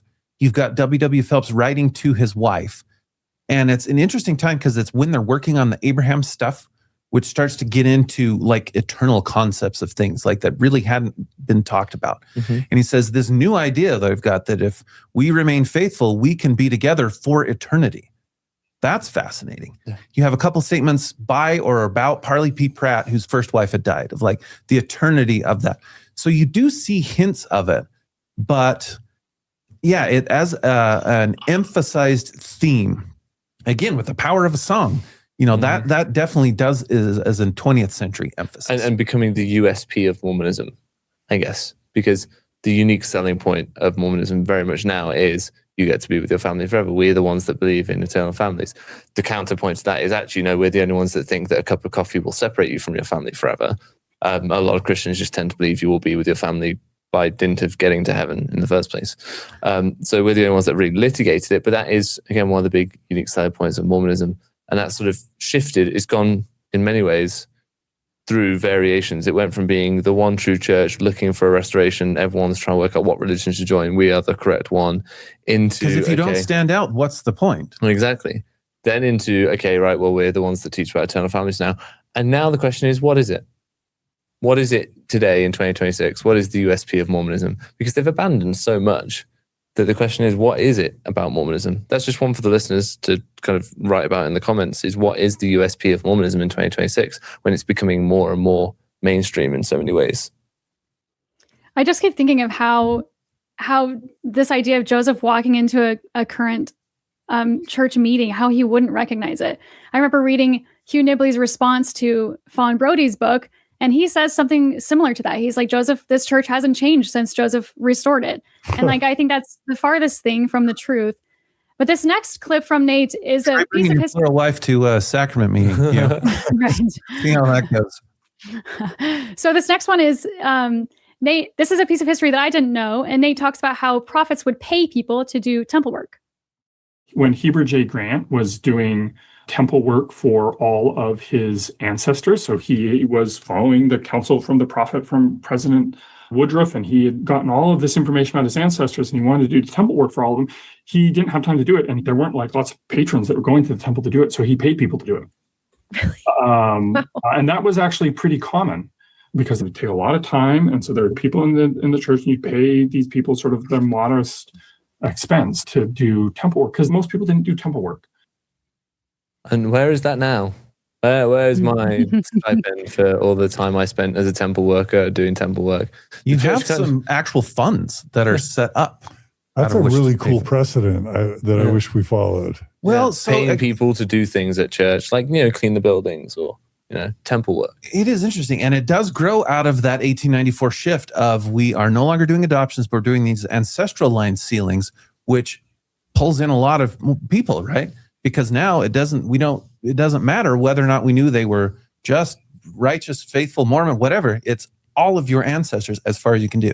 Mm-hmm. So you start to get guys like Franklin D. Richards, like Wilford Woodruff, who will write back to cousins in New England, or people who are publishing these books on these family lines, right? And so they start to amass these huge troves of names. And in addition to that theology of place we talked about, you also have this theology of body. Like, these ordinances have to be done here by people. Mm-hmm. And that is such a unique concept. That doesn't get talked about enough. Like, it has to be done in a body. Because we came to Earth to gain those bodies, and so the salvation It's that we so came important. to Earth to get can only be got while on Earth, so it has to be done by proxy. And you can't do like a batch, you can't do anything like that. It has to be one by one by one by one by one. Yeah. And Julie, I don't know if you even know that this episode exists, and you too, Brian or Nemo. We interviewed a guy who used to work at church headquarters over like family history. Yes, that was fascinating. And before the church computerized all of the record keeping regarding proxy work for the dead, they would have actual individuals having their work performed for them 5, 6, 7, 8, 9, 10, or dozens of times, to the point where like Hitler and Eva Braun were sealed together like 9 or 10 different times in different places. But more importantly, he's actually good now, by the way. He's pretty good in the spirit world. But I mean, tens of thousands of people went through the temple to do their initiatories, to do their endowments, to do the sealings for individuals who had already had their washings and they had a anointings. system to try to prevent that. They had this thing called the Temple Index Bureau. Imagine the most index cards you can think of, and then multiply that by 1 billion. Rows of rows. So that was the thing, is like you would do it, and then that information would be submitted there as a central clearinghouse, because they knew that was an issue. But it was so hard. And sometimes they would keep local records, and they didn't necessarily get transferred. And again, without computers, good luck.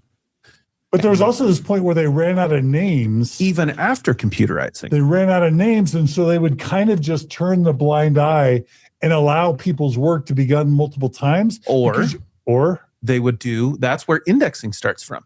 All right, people are not submitting enough on their own. So what if you go get the parish blessing records from this tiny little town in the UK, and we're going to pull every name out of that, and then we'll do those ordinances because they need it.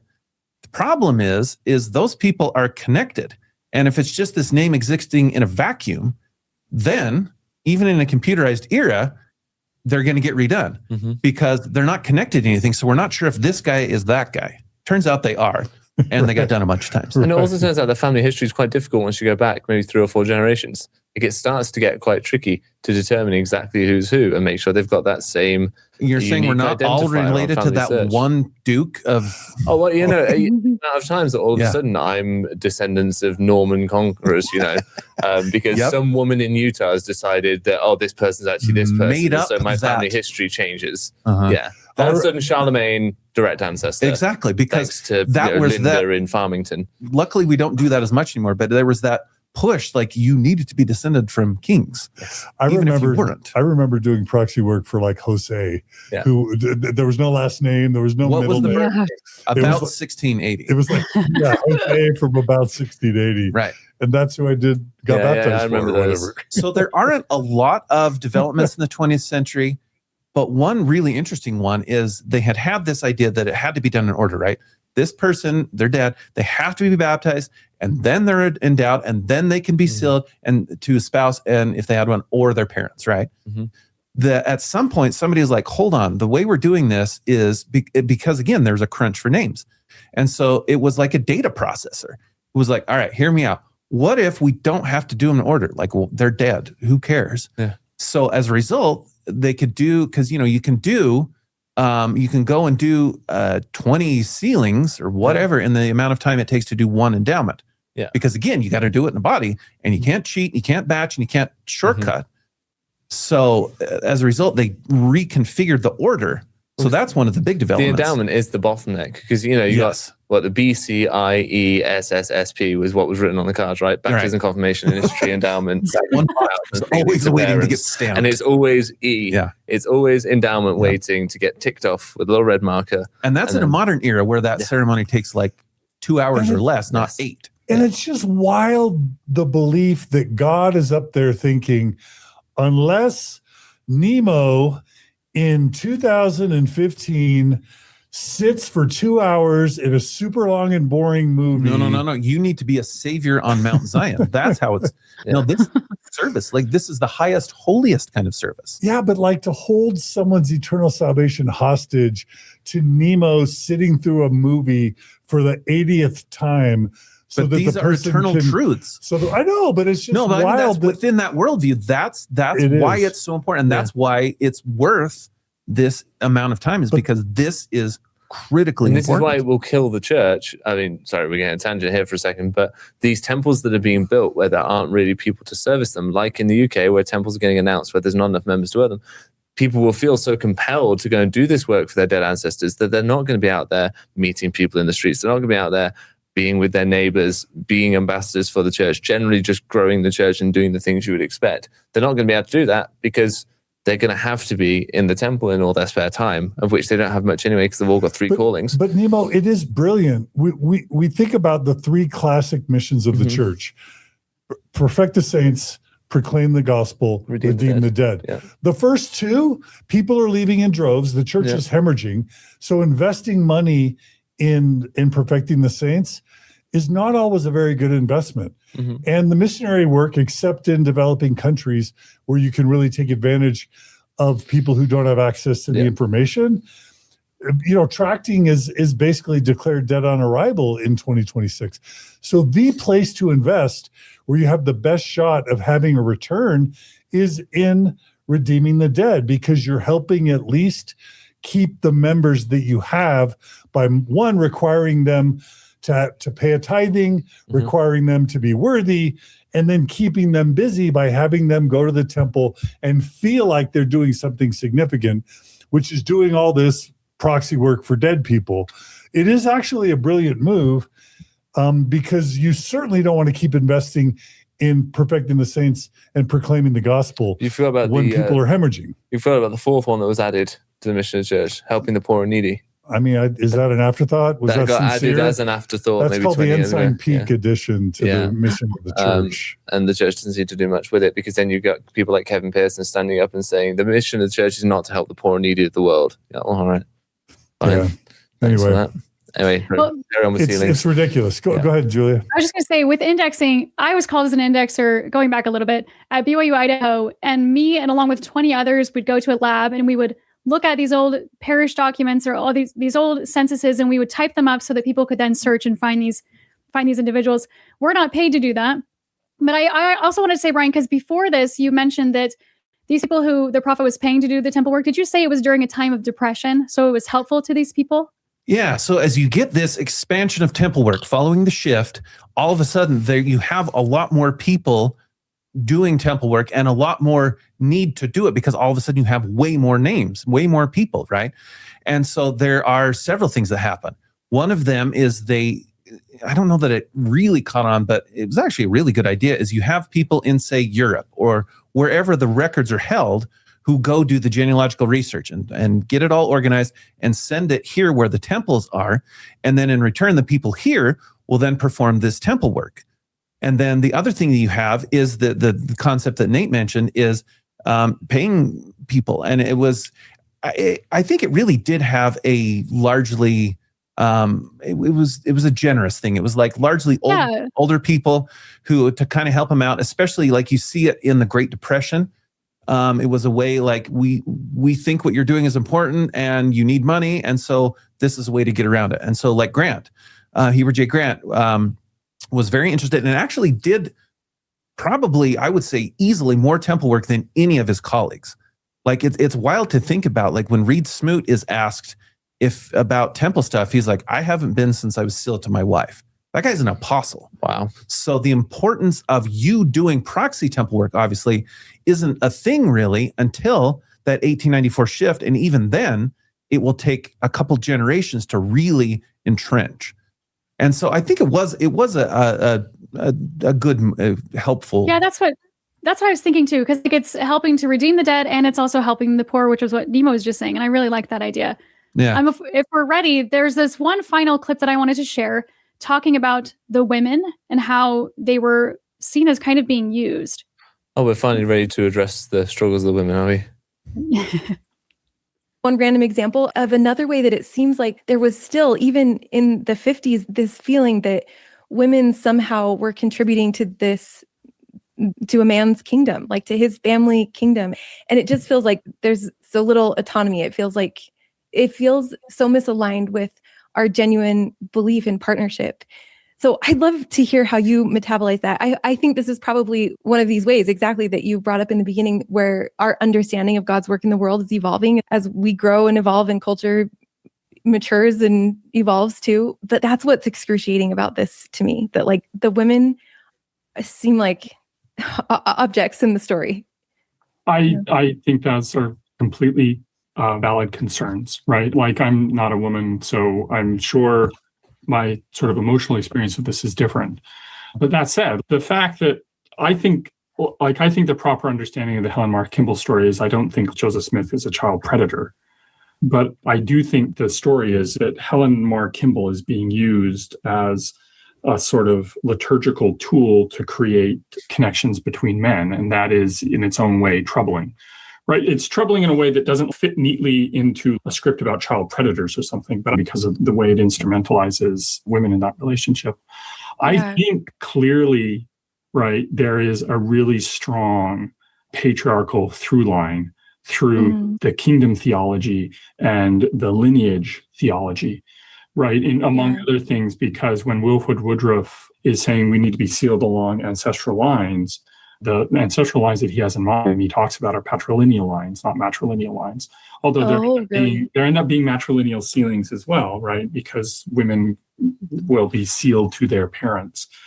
So yes, I think that is all true.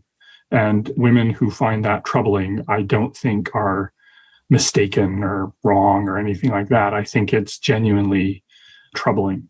So then, to me, hearing Aubrey ask that question breaks my heart, because in this church that she's a part of, there's a limit for women. They can't go to heaven on their own. They can't be saved. They can't achieve the highest part of the celestial kingdom. They're very limited. But also brokered like cattle. You read D&C 132, which they cover in another episode on Faith Matters as a part of this polygamy series. God, or Jesus, talks about Mormon women being assigned to men like cattle. Like, that's just how it all began, and it's never stopped being that way, I think. The idea, the genuine belief in partnership is an interesting idea. I would say it's certainly gotten better. The problem is it comes out of this history that did not have a genuine belief in partnership. And you can try as hard as you want, but the problem is sealings do arise not out of a genuine belief in partnership. It arises in connection with polygamy and is inextricably tied to it in that early history. And so it's really hard to make that into a current genuine belief in partnership when the origins of it really aren't. This is where I think we have problems with people like Aubrey and the Givens and other apologists like Patrick Mason. Through the best will in the world, what they will sometimes present inadvertently is their view of the church as though that is what the church believes. So Aubrey probably does have a genuine belief in partnership. That's probably how her marriage works. If she's married, that's probably how her relationships are.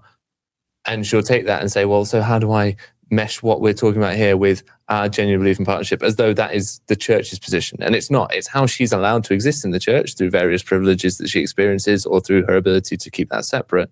But it's not actually what the church believes. And similarly, with people like the Givenses and Patrick Mason, they'll present things sometimes that are great and sound wonderful and that they get to experience, that they get to believe, but that aren't what is being taught over the pulpit. I see it slightly different, Nemo, because I think the brethren, the leaders of the church, allow Faith Matters and Restore to exist. Right. In other words, the top leaders of the church want members to be able to cover all sides of an issue. They want the church effectively to be able to speak out of both sides of its mouth. Mm-hmm. They want Joseph Smith to be a true prophet. They want the scriptures to be true. They want all the doctrines to be as they've been established and never changing. And they want Aubrey and the Faith Matters crowd to be able to feel like couples are partners. And so they've got the family on the proclamation that basically says what? That the husband presides mm-hmm. in a marriage of equals.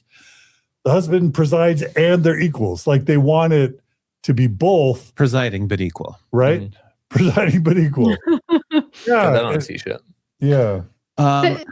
Just as one I take your point, John. element of this, why it's so hard to make that the current belief. Like if we go back to that 1835 statement on marriage, they talk about how it is not right to try to get a woman to convert to Mormonism against her husband's wishes. That sounds almost exactly the way they will talk about the idea of preaching to an enslaved person. Like if their master doesn't want them to be baptized, well, then we shouldn't pressure them to do that. That language is very similar and not by accident, I would argue. Oh my gosh. Yeah.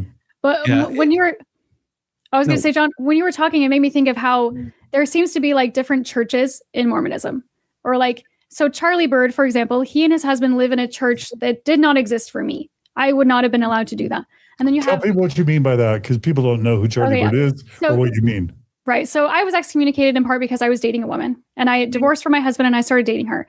But then you have Charlie Bird, who is in this ward, I think in Utah, and he and his husband go to church. As far as I understand, they have a calling, they take the sacrament, and they just announced that they're expecting that they're going to have a baby.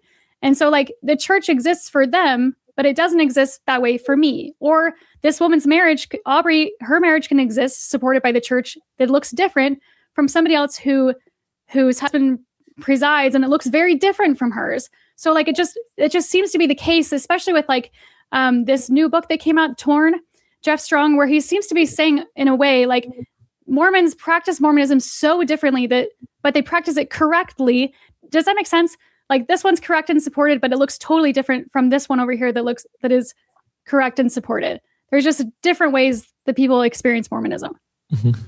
Yeah. Aubrey could have reacted in that last clip very differently. That could have been a much more aggressive tone, I guess. And you do that for long enough, she will not be allowed to remain where she is. So the way that you wonder, question, doubt, push back is very important. If it's underneath that threshold, it's okay.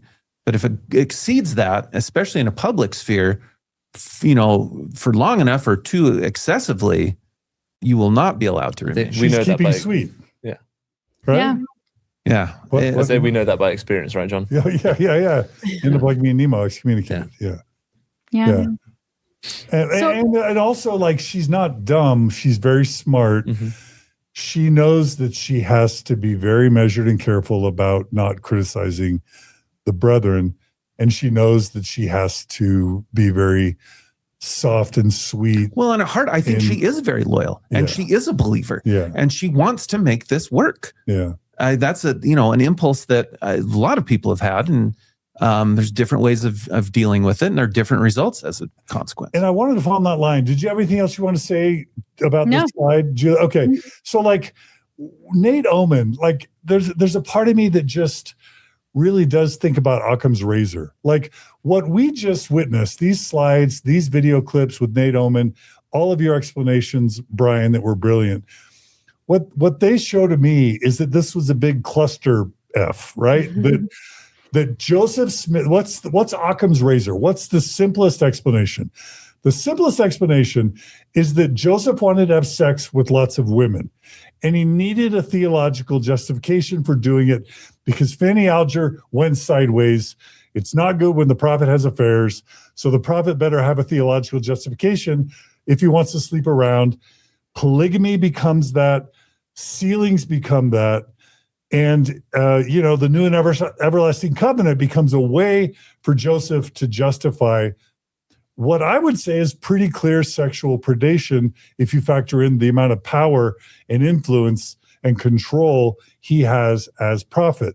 And so, yes, he's got to add a carrot to the dad, Heber C. Kimball, add a carrot to others to have it be about dynastic stuff or family to family, or we're all going to be together in the afterlife. And by the way, cute 16-year-old, your family all gets to come too if you agree in 24 hours to be sealed to me and thus have sex with me. Like that's clearly what was going on. And then all of the stuff in the Nauvoo time period and after is basically all the subsequent leaders trying to do damage control, trying to correct, trying to deal with the exceptions, trying to figure out how to perpetuate these doctrines and teachings and practices as they're going to encompass more and more and more people where Joseph's not involved at all, where he's not brokering the women, where he's not actually being with the women, having sex with the women. And so there's like 60 to 80 years of just like weird twists on the doctrines and the theologies and doing things and undoing things and adding things and then taking things away until it becomes so absurd and silly that all the really weird, contortionist, strange stuff gets canceled. And we're left with some very, very, very simple practices, but that also are quite burdensome to the future of Mormons, because a lot of us are stuck doing baptisms and initiatories and sealings and endowments by proxy, wasting a ton of time in these dead, lifeless, repetitive ordinances. According to now church teachings, for 1,000 years during the millennium, all we're gonna be doing are these dead, repetitive proxy ordinances for dead people. That is the purpose of the 1,000-year millennium, according to Mormon doctrine and theology. That's all absurd. And so I'm looking at Nate Oman. He's forgotten more than I'll ever know, smarter than me for sure. And he's like a serious attorney. He's a tenured law professor at William and Mary. He's trying to make sense of all this as a believer. And Aubrey, this faithful, brilliant, wonderful human, is like, I thought we believed in partnership, but that's not what the historical record seems to show. Like, they are doing everything they can to avoid Occam's razor simplest answer, which was that Joseph Smith was a predator.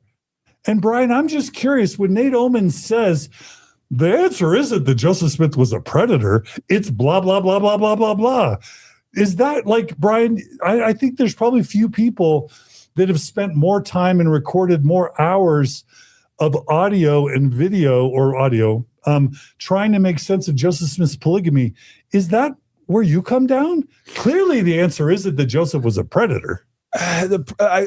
Predator, maybe not, but wait, why? Because it's rude? No, because it's I think awkward? there are predators. Predator light. He's a diet predator.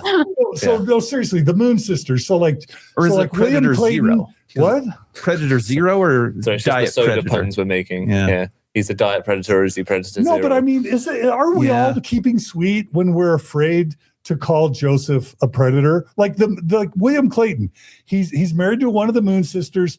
He goes to Joseph and says, I want the second Moon Sister. Joseph says, okay. Then he comes to Joseph and says, I want the third Moon Sister. That's a little much. And Joseph says, nope, I get her. Or Right? like Zina. How is that not a predator? Yeah. Well, Go ahead. What were you going to say, Julia? Yeah. I was just going to say, or like Zina, or these other women who are already married. Like, for example, I would not hesitate to call, who's the FLDS? Sam Warren Bateman. Jeffs. Warren Jeffs. Warren Jeffs. I would not hesitate to call him a predator. But I don't know what the difference is between Joseph and Warren Jeffs. I would not also make that distinction. Other than we don't want to get in trouble by the brethren or suffer I'd say social collateral damage. This is hard for me because I've spent enough time looking at the FLDS community. To me, there is a stark difference between a Joseph Smith and a Brigham Young and Warren Jeffs, like just orders of magnitude. Now, I think Warren comes from that theological soup. Yeah. Sure. But just like the way the behavior happens is orders of magnitude different. But I have the chair recognizes Nemo. Thank you. I made a point in a recent video where I was talking about the new Sam Bateman documentary. And I wondered, Sam Bateman. Yeah. I wondered, is it just an accident of historical distance that we don't view Joseph Smith in the same way? In that we have records, but they're written. They're not audio and video. We can't hear these girls talking. So we don't feel the same things. We don't have that same evocative action. If we could hear these girls trying to say no to Joseph Smith and then him convincing them, would that make us talk differently about him? Instead, all we get is a written memoir saying, oh, I didn't really want this, but I then knelt down in my room and prayed for several nights and then all of a sudden felt really good about it, as the church writes in their essay, right?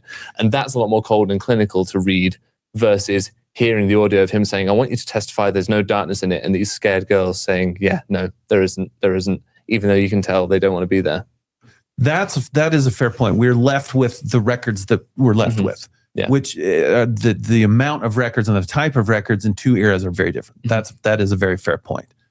based on what we have, I would argue there's a large difference between the two. But again, it all derives from the same theology. Now, I will say also, there's a theological worldview and where this all does make sense, because polygamy is a biblical doctrine that is right and good then. It obviously, as a literal restoration, it's got to be right now.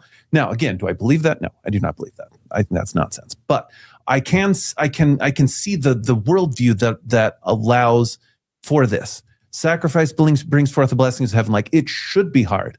We're a peculiar people. It should be different, right? So I can see a worldview in which this does. Now, is a perfect? No, because it's God working through imperfect people. Like, that worldview gives you a lot of leeway to make sense of things like this.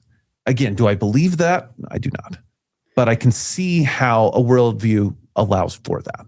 And again, like as we pointed out, these are smart people. These are not dumb people.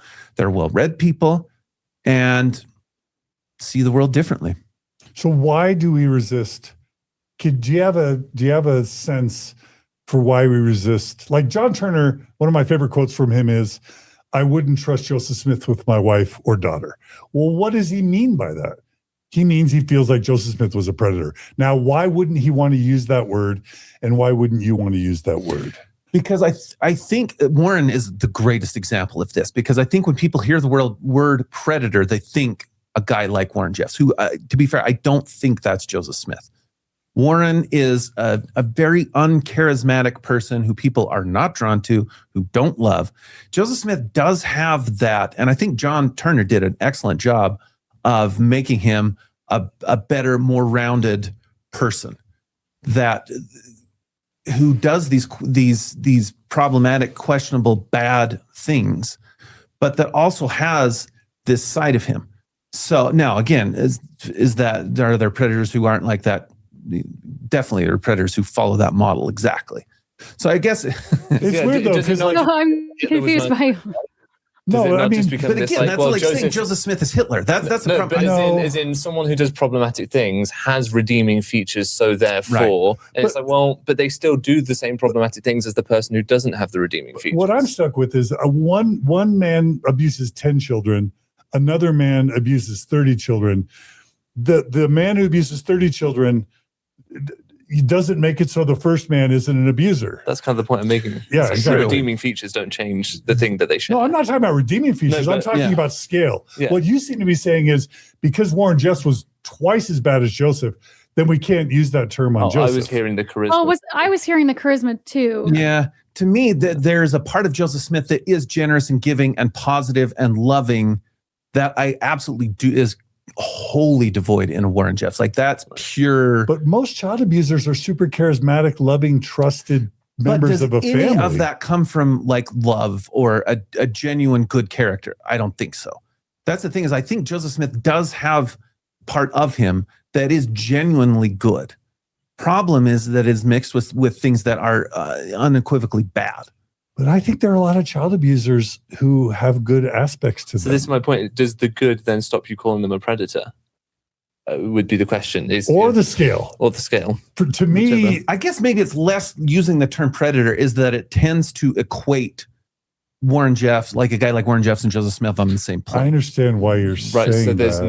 no delineation between those. Right. Two. And I'm not saying that Joseph Smith was as bad as Warren Jeffs. Yeah, what I am saying is, to a lot of people, 12-year-old versus 14-year-old isn't a big difference. And 50 wives versus 30, to the outside world, they're all predators. But there's something about Mormon culture where we keep sweet when we talk about Joseph. Even people who don't believe in Joseph or have left the church, they're like, oh, no, we can't use that word because it's Joseph. And whether it's like my access to church archives will be restricted, or my buddies in the Mormon History Association will not like it, or they'll get mad at me. I don't know exactly what the cultural reasons are for why we're so hesitant, but it seems like that's a thing. Could it be linked in with the way that people won't use the word cult sometimes to describe the church? Because for some people, they say, well, it's not useful to a conversation, perhaps. And maybe calling Joseph Smith a predator is just not useful to a conversation. It shuts down conversation too quickly with certain individuals where you could have a more meaningful conversation. I think it's so easy to take that from 0 to 100 with no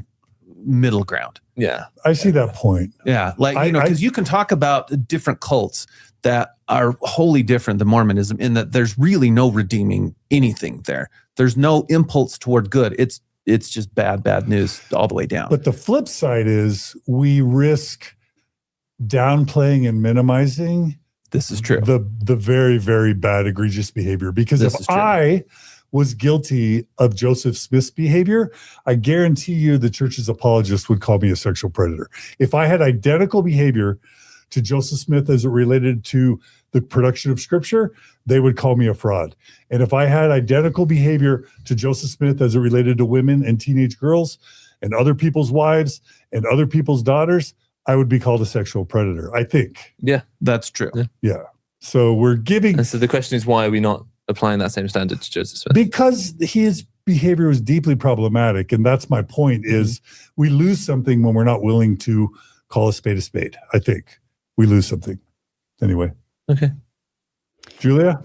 Yeah. So I was going to say, I just kind of want to change this question a little bit because I do think it's hard for members to think about it in that way. But my question would be, do prophets speak to God? Because God is not the author of confusion. He's a God of order. And so my last slide is just the timeline again, where you just see all these different changes, see how things were stopped. And even I would put asterisks to be like, oh, actually it was continued until 1954 or whatever. And then polygamy was continued on until the 1900s. So like it's just really messy. And so to me, one of my questions is, can you read that slide? Because there's people that can't see it because they're just listening. So it's just an overview of what we've talked about. So, and then Brian, if any of these are incorrect, please tell me. So the first baptisms for the dead happened in August of 1840. The first plural sealing, which was the first sealing anyway, was with Louisa Beaman in 1841. The first endowment was in 1842. The law of adoption sealing was performed between 1847 and then it stopped 47 years later. Well, I mean, no, that's not true either, because you said it was in the generally 1950s. Speaking, yeah. Okay. But ending generally in 1894. Dynastic sealings, that's a different distinction, but the first one was with Zina Huntington in 1841. And then you have husband and wife sealings that are not polygamy in 1842, which is with Heber and Valete. And then you have parent-child sealings that begin in 1894 with Wilford Woodruff. And then you have the eternal attachment with Jane Manning James in 1894.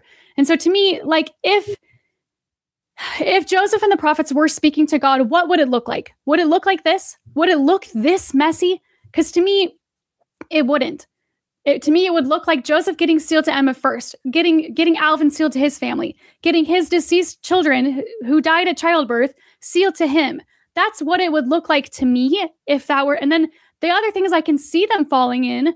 Like I can see a world where polygamy would happen. I don't accept Joseph marrying. I mean, it happened, but I mean, like in a perfect world, you wouldn't be sealed to women who are already married. There's just different things that look so messy that it makes me wonder, where is God in all of this? Yeah, but Nate Oman uses the term matures or evolves. They're euphemisms that somehow make all that confusion okay. I mean, you look at that list you just read, like only the first one I think everyone can agree that's exactly how it happened. Right. Like messy is a great word. And it is interesting because you can see, like right now, I have teenage daughters and we're learning to drive. And how do we teach drive? Because you can't teach a kid, you can't tell a kid every time exactly what to do every single time or they don't learn. So like you can see worldviews in which a messiness is not only what we observe, but it's necessary. And also other people will look at that and be like, that sounds like really crappy parenting to me. So, yeah.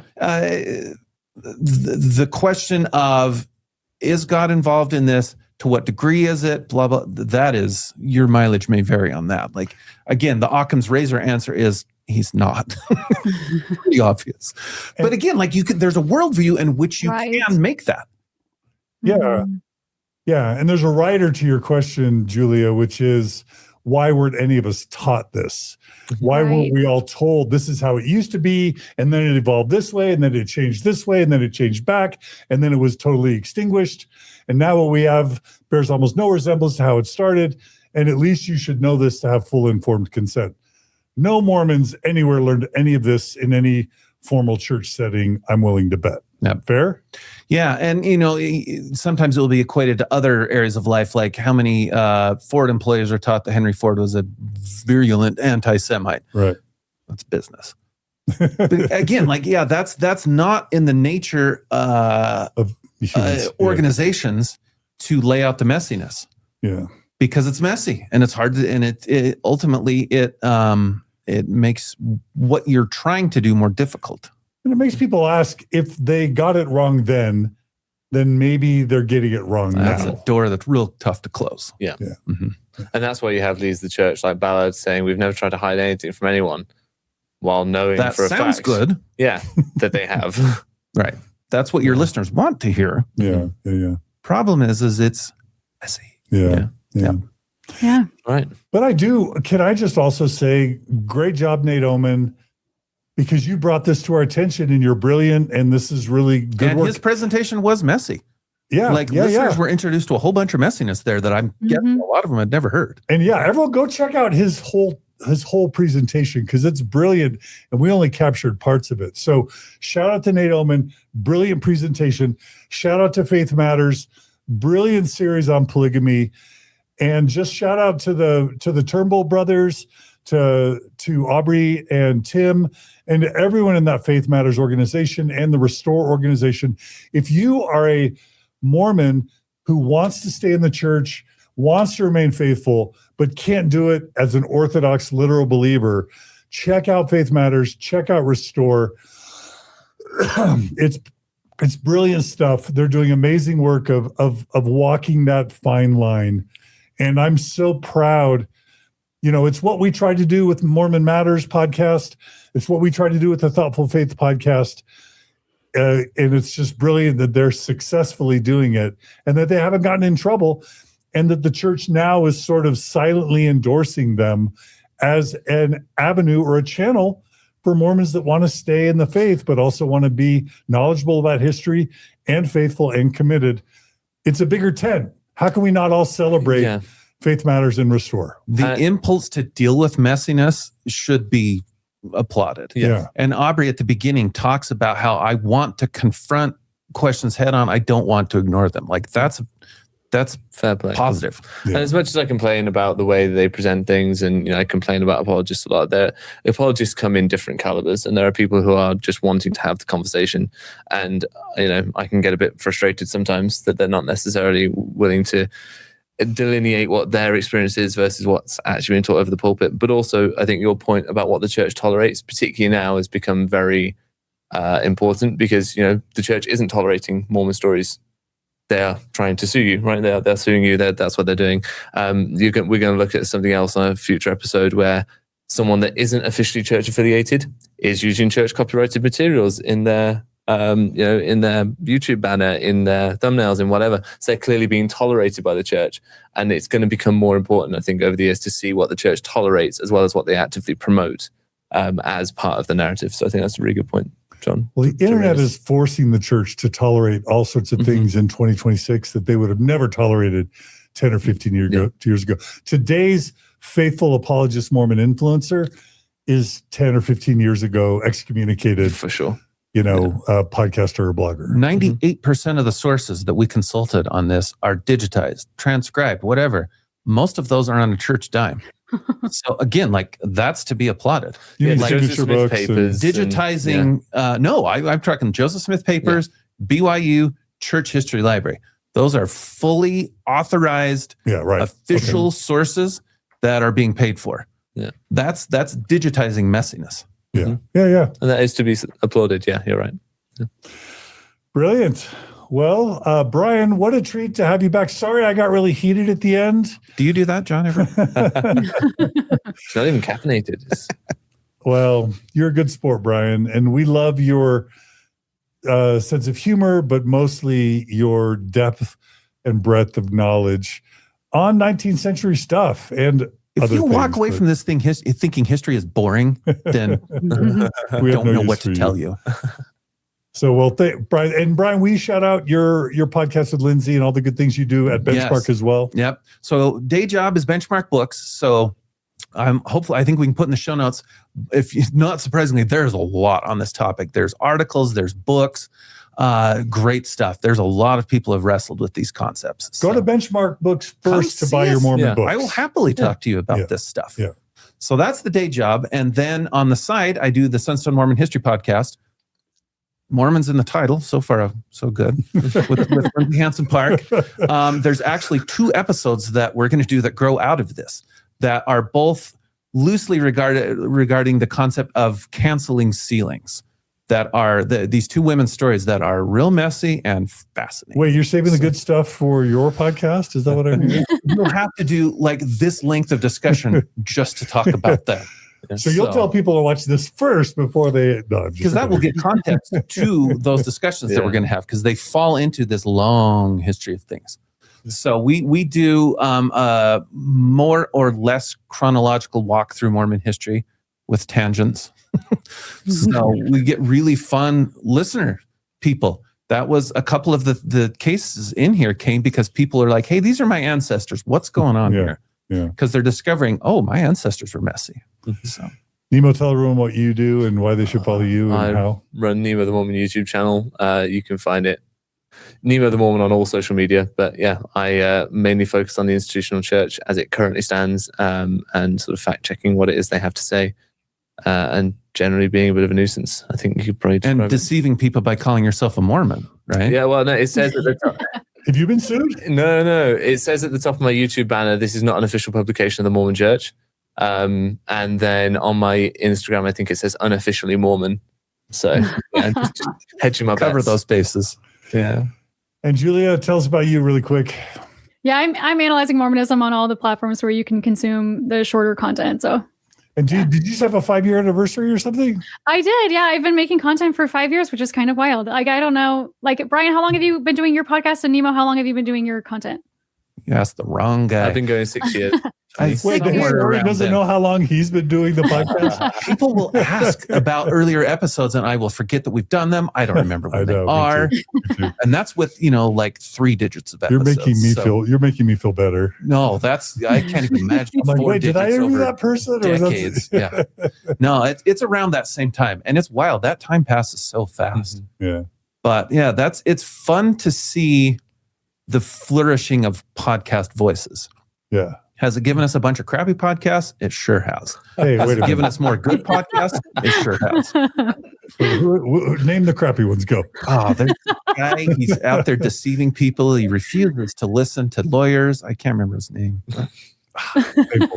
Anything else, Julia? No, I think that's good. All right. Well, again, thanks to Nate Oman. Thanks to Faith Matters, Tim and Aubrey. Thanks to the Turnbull brothers. Thanks to Julia Yu for putting these slides together. Brian, thanks for adding to the outline that Julie put together. Nemo, you always do a good job of editing the slides and helping organize things. Thanks. And thanks to Brooklyn. She'll be helping out with the post-production. Thanks to our donors that make all this possible. Thanks to our board as well. And, if you donate to keep all this possible, because we try and pay everybody for their involvement, thank you for your support. If you don't donate to Mormon Stories Podcast and you like this type of content, if you want to see the LDS discussion series continue, please become a monthly donor at mormonstories.org/donate. Again, this LDS discussion series is what, Julia, 70-something? Where are we? 75? I don't know. This is 75? 75-ish in a long series of amazing episodes. Start out from the beginning. Check us out at LDS Discussions, wherever you get your podcasts, or on the Mormon Stories podcast playlist on YouTube. Thank you to Mike. Check out LDSdiscussions.com for Mike's original essays. Mike, we love you. We are getting sued by the Mormon Church. And if you want to support us in that way, you can go to mormonstories.org/legal and donate to our legal defense fund, because we believe they're trying to smear us and silence us and shut us down. So anyway, thanks for joining us. The best way you can support us other than that is to subscribe to all our channels, Julia's, Nemo's, and Brian and Lindsay's. You can also you can comment, you can email us at mormonstories@gmail.com. We love your feedback. We love your subscriptions and your likes. You can share this everywhere as well. Those are all ways to help us. And we love your feedback. And we hope to have more episodes. Julie and Nemo, are there other more LDS discussions episodes in the works that we want to tease? Yeah, there's some stuff with the Book of Abraham because we haven't talked about that in a while. So that'll be coming up. Yeah, that's the one I want to tease right now, I think. Watch this space for that. All right. Anything else, Julia? Oh, yeah. I'm really excited about that one. Well, maybe Jasmine Rappley will appear on she Mormon might. Stories. Oh, yeah. She might be a involuntary guest on the show. We've had her before in LDS discussions. We right? have, yeah. The skin of blackness conversation was fun. All right. Thanks for joining us today. Be good to each other. Be kind to each other. And we'll see you all again soon on another episode of LDS Discussions and Mormon Stories podcast. Take care, everybody.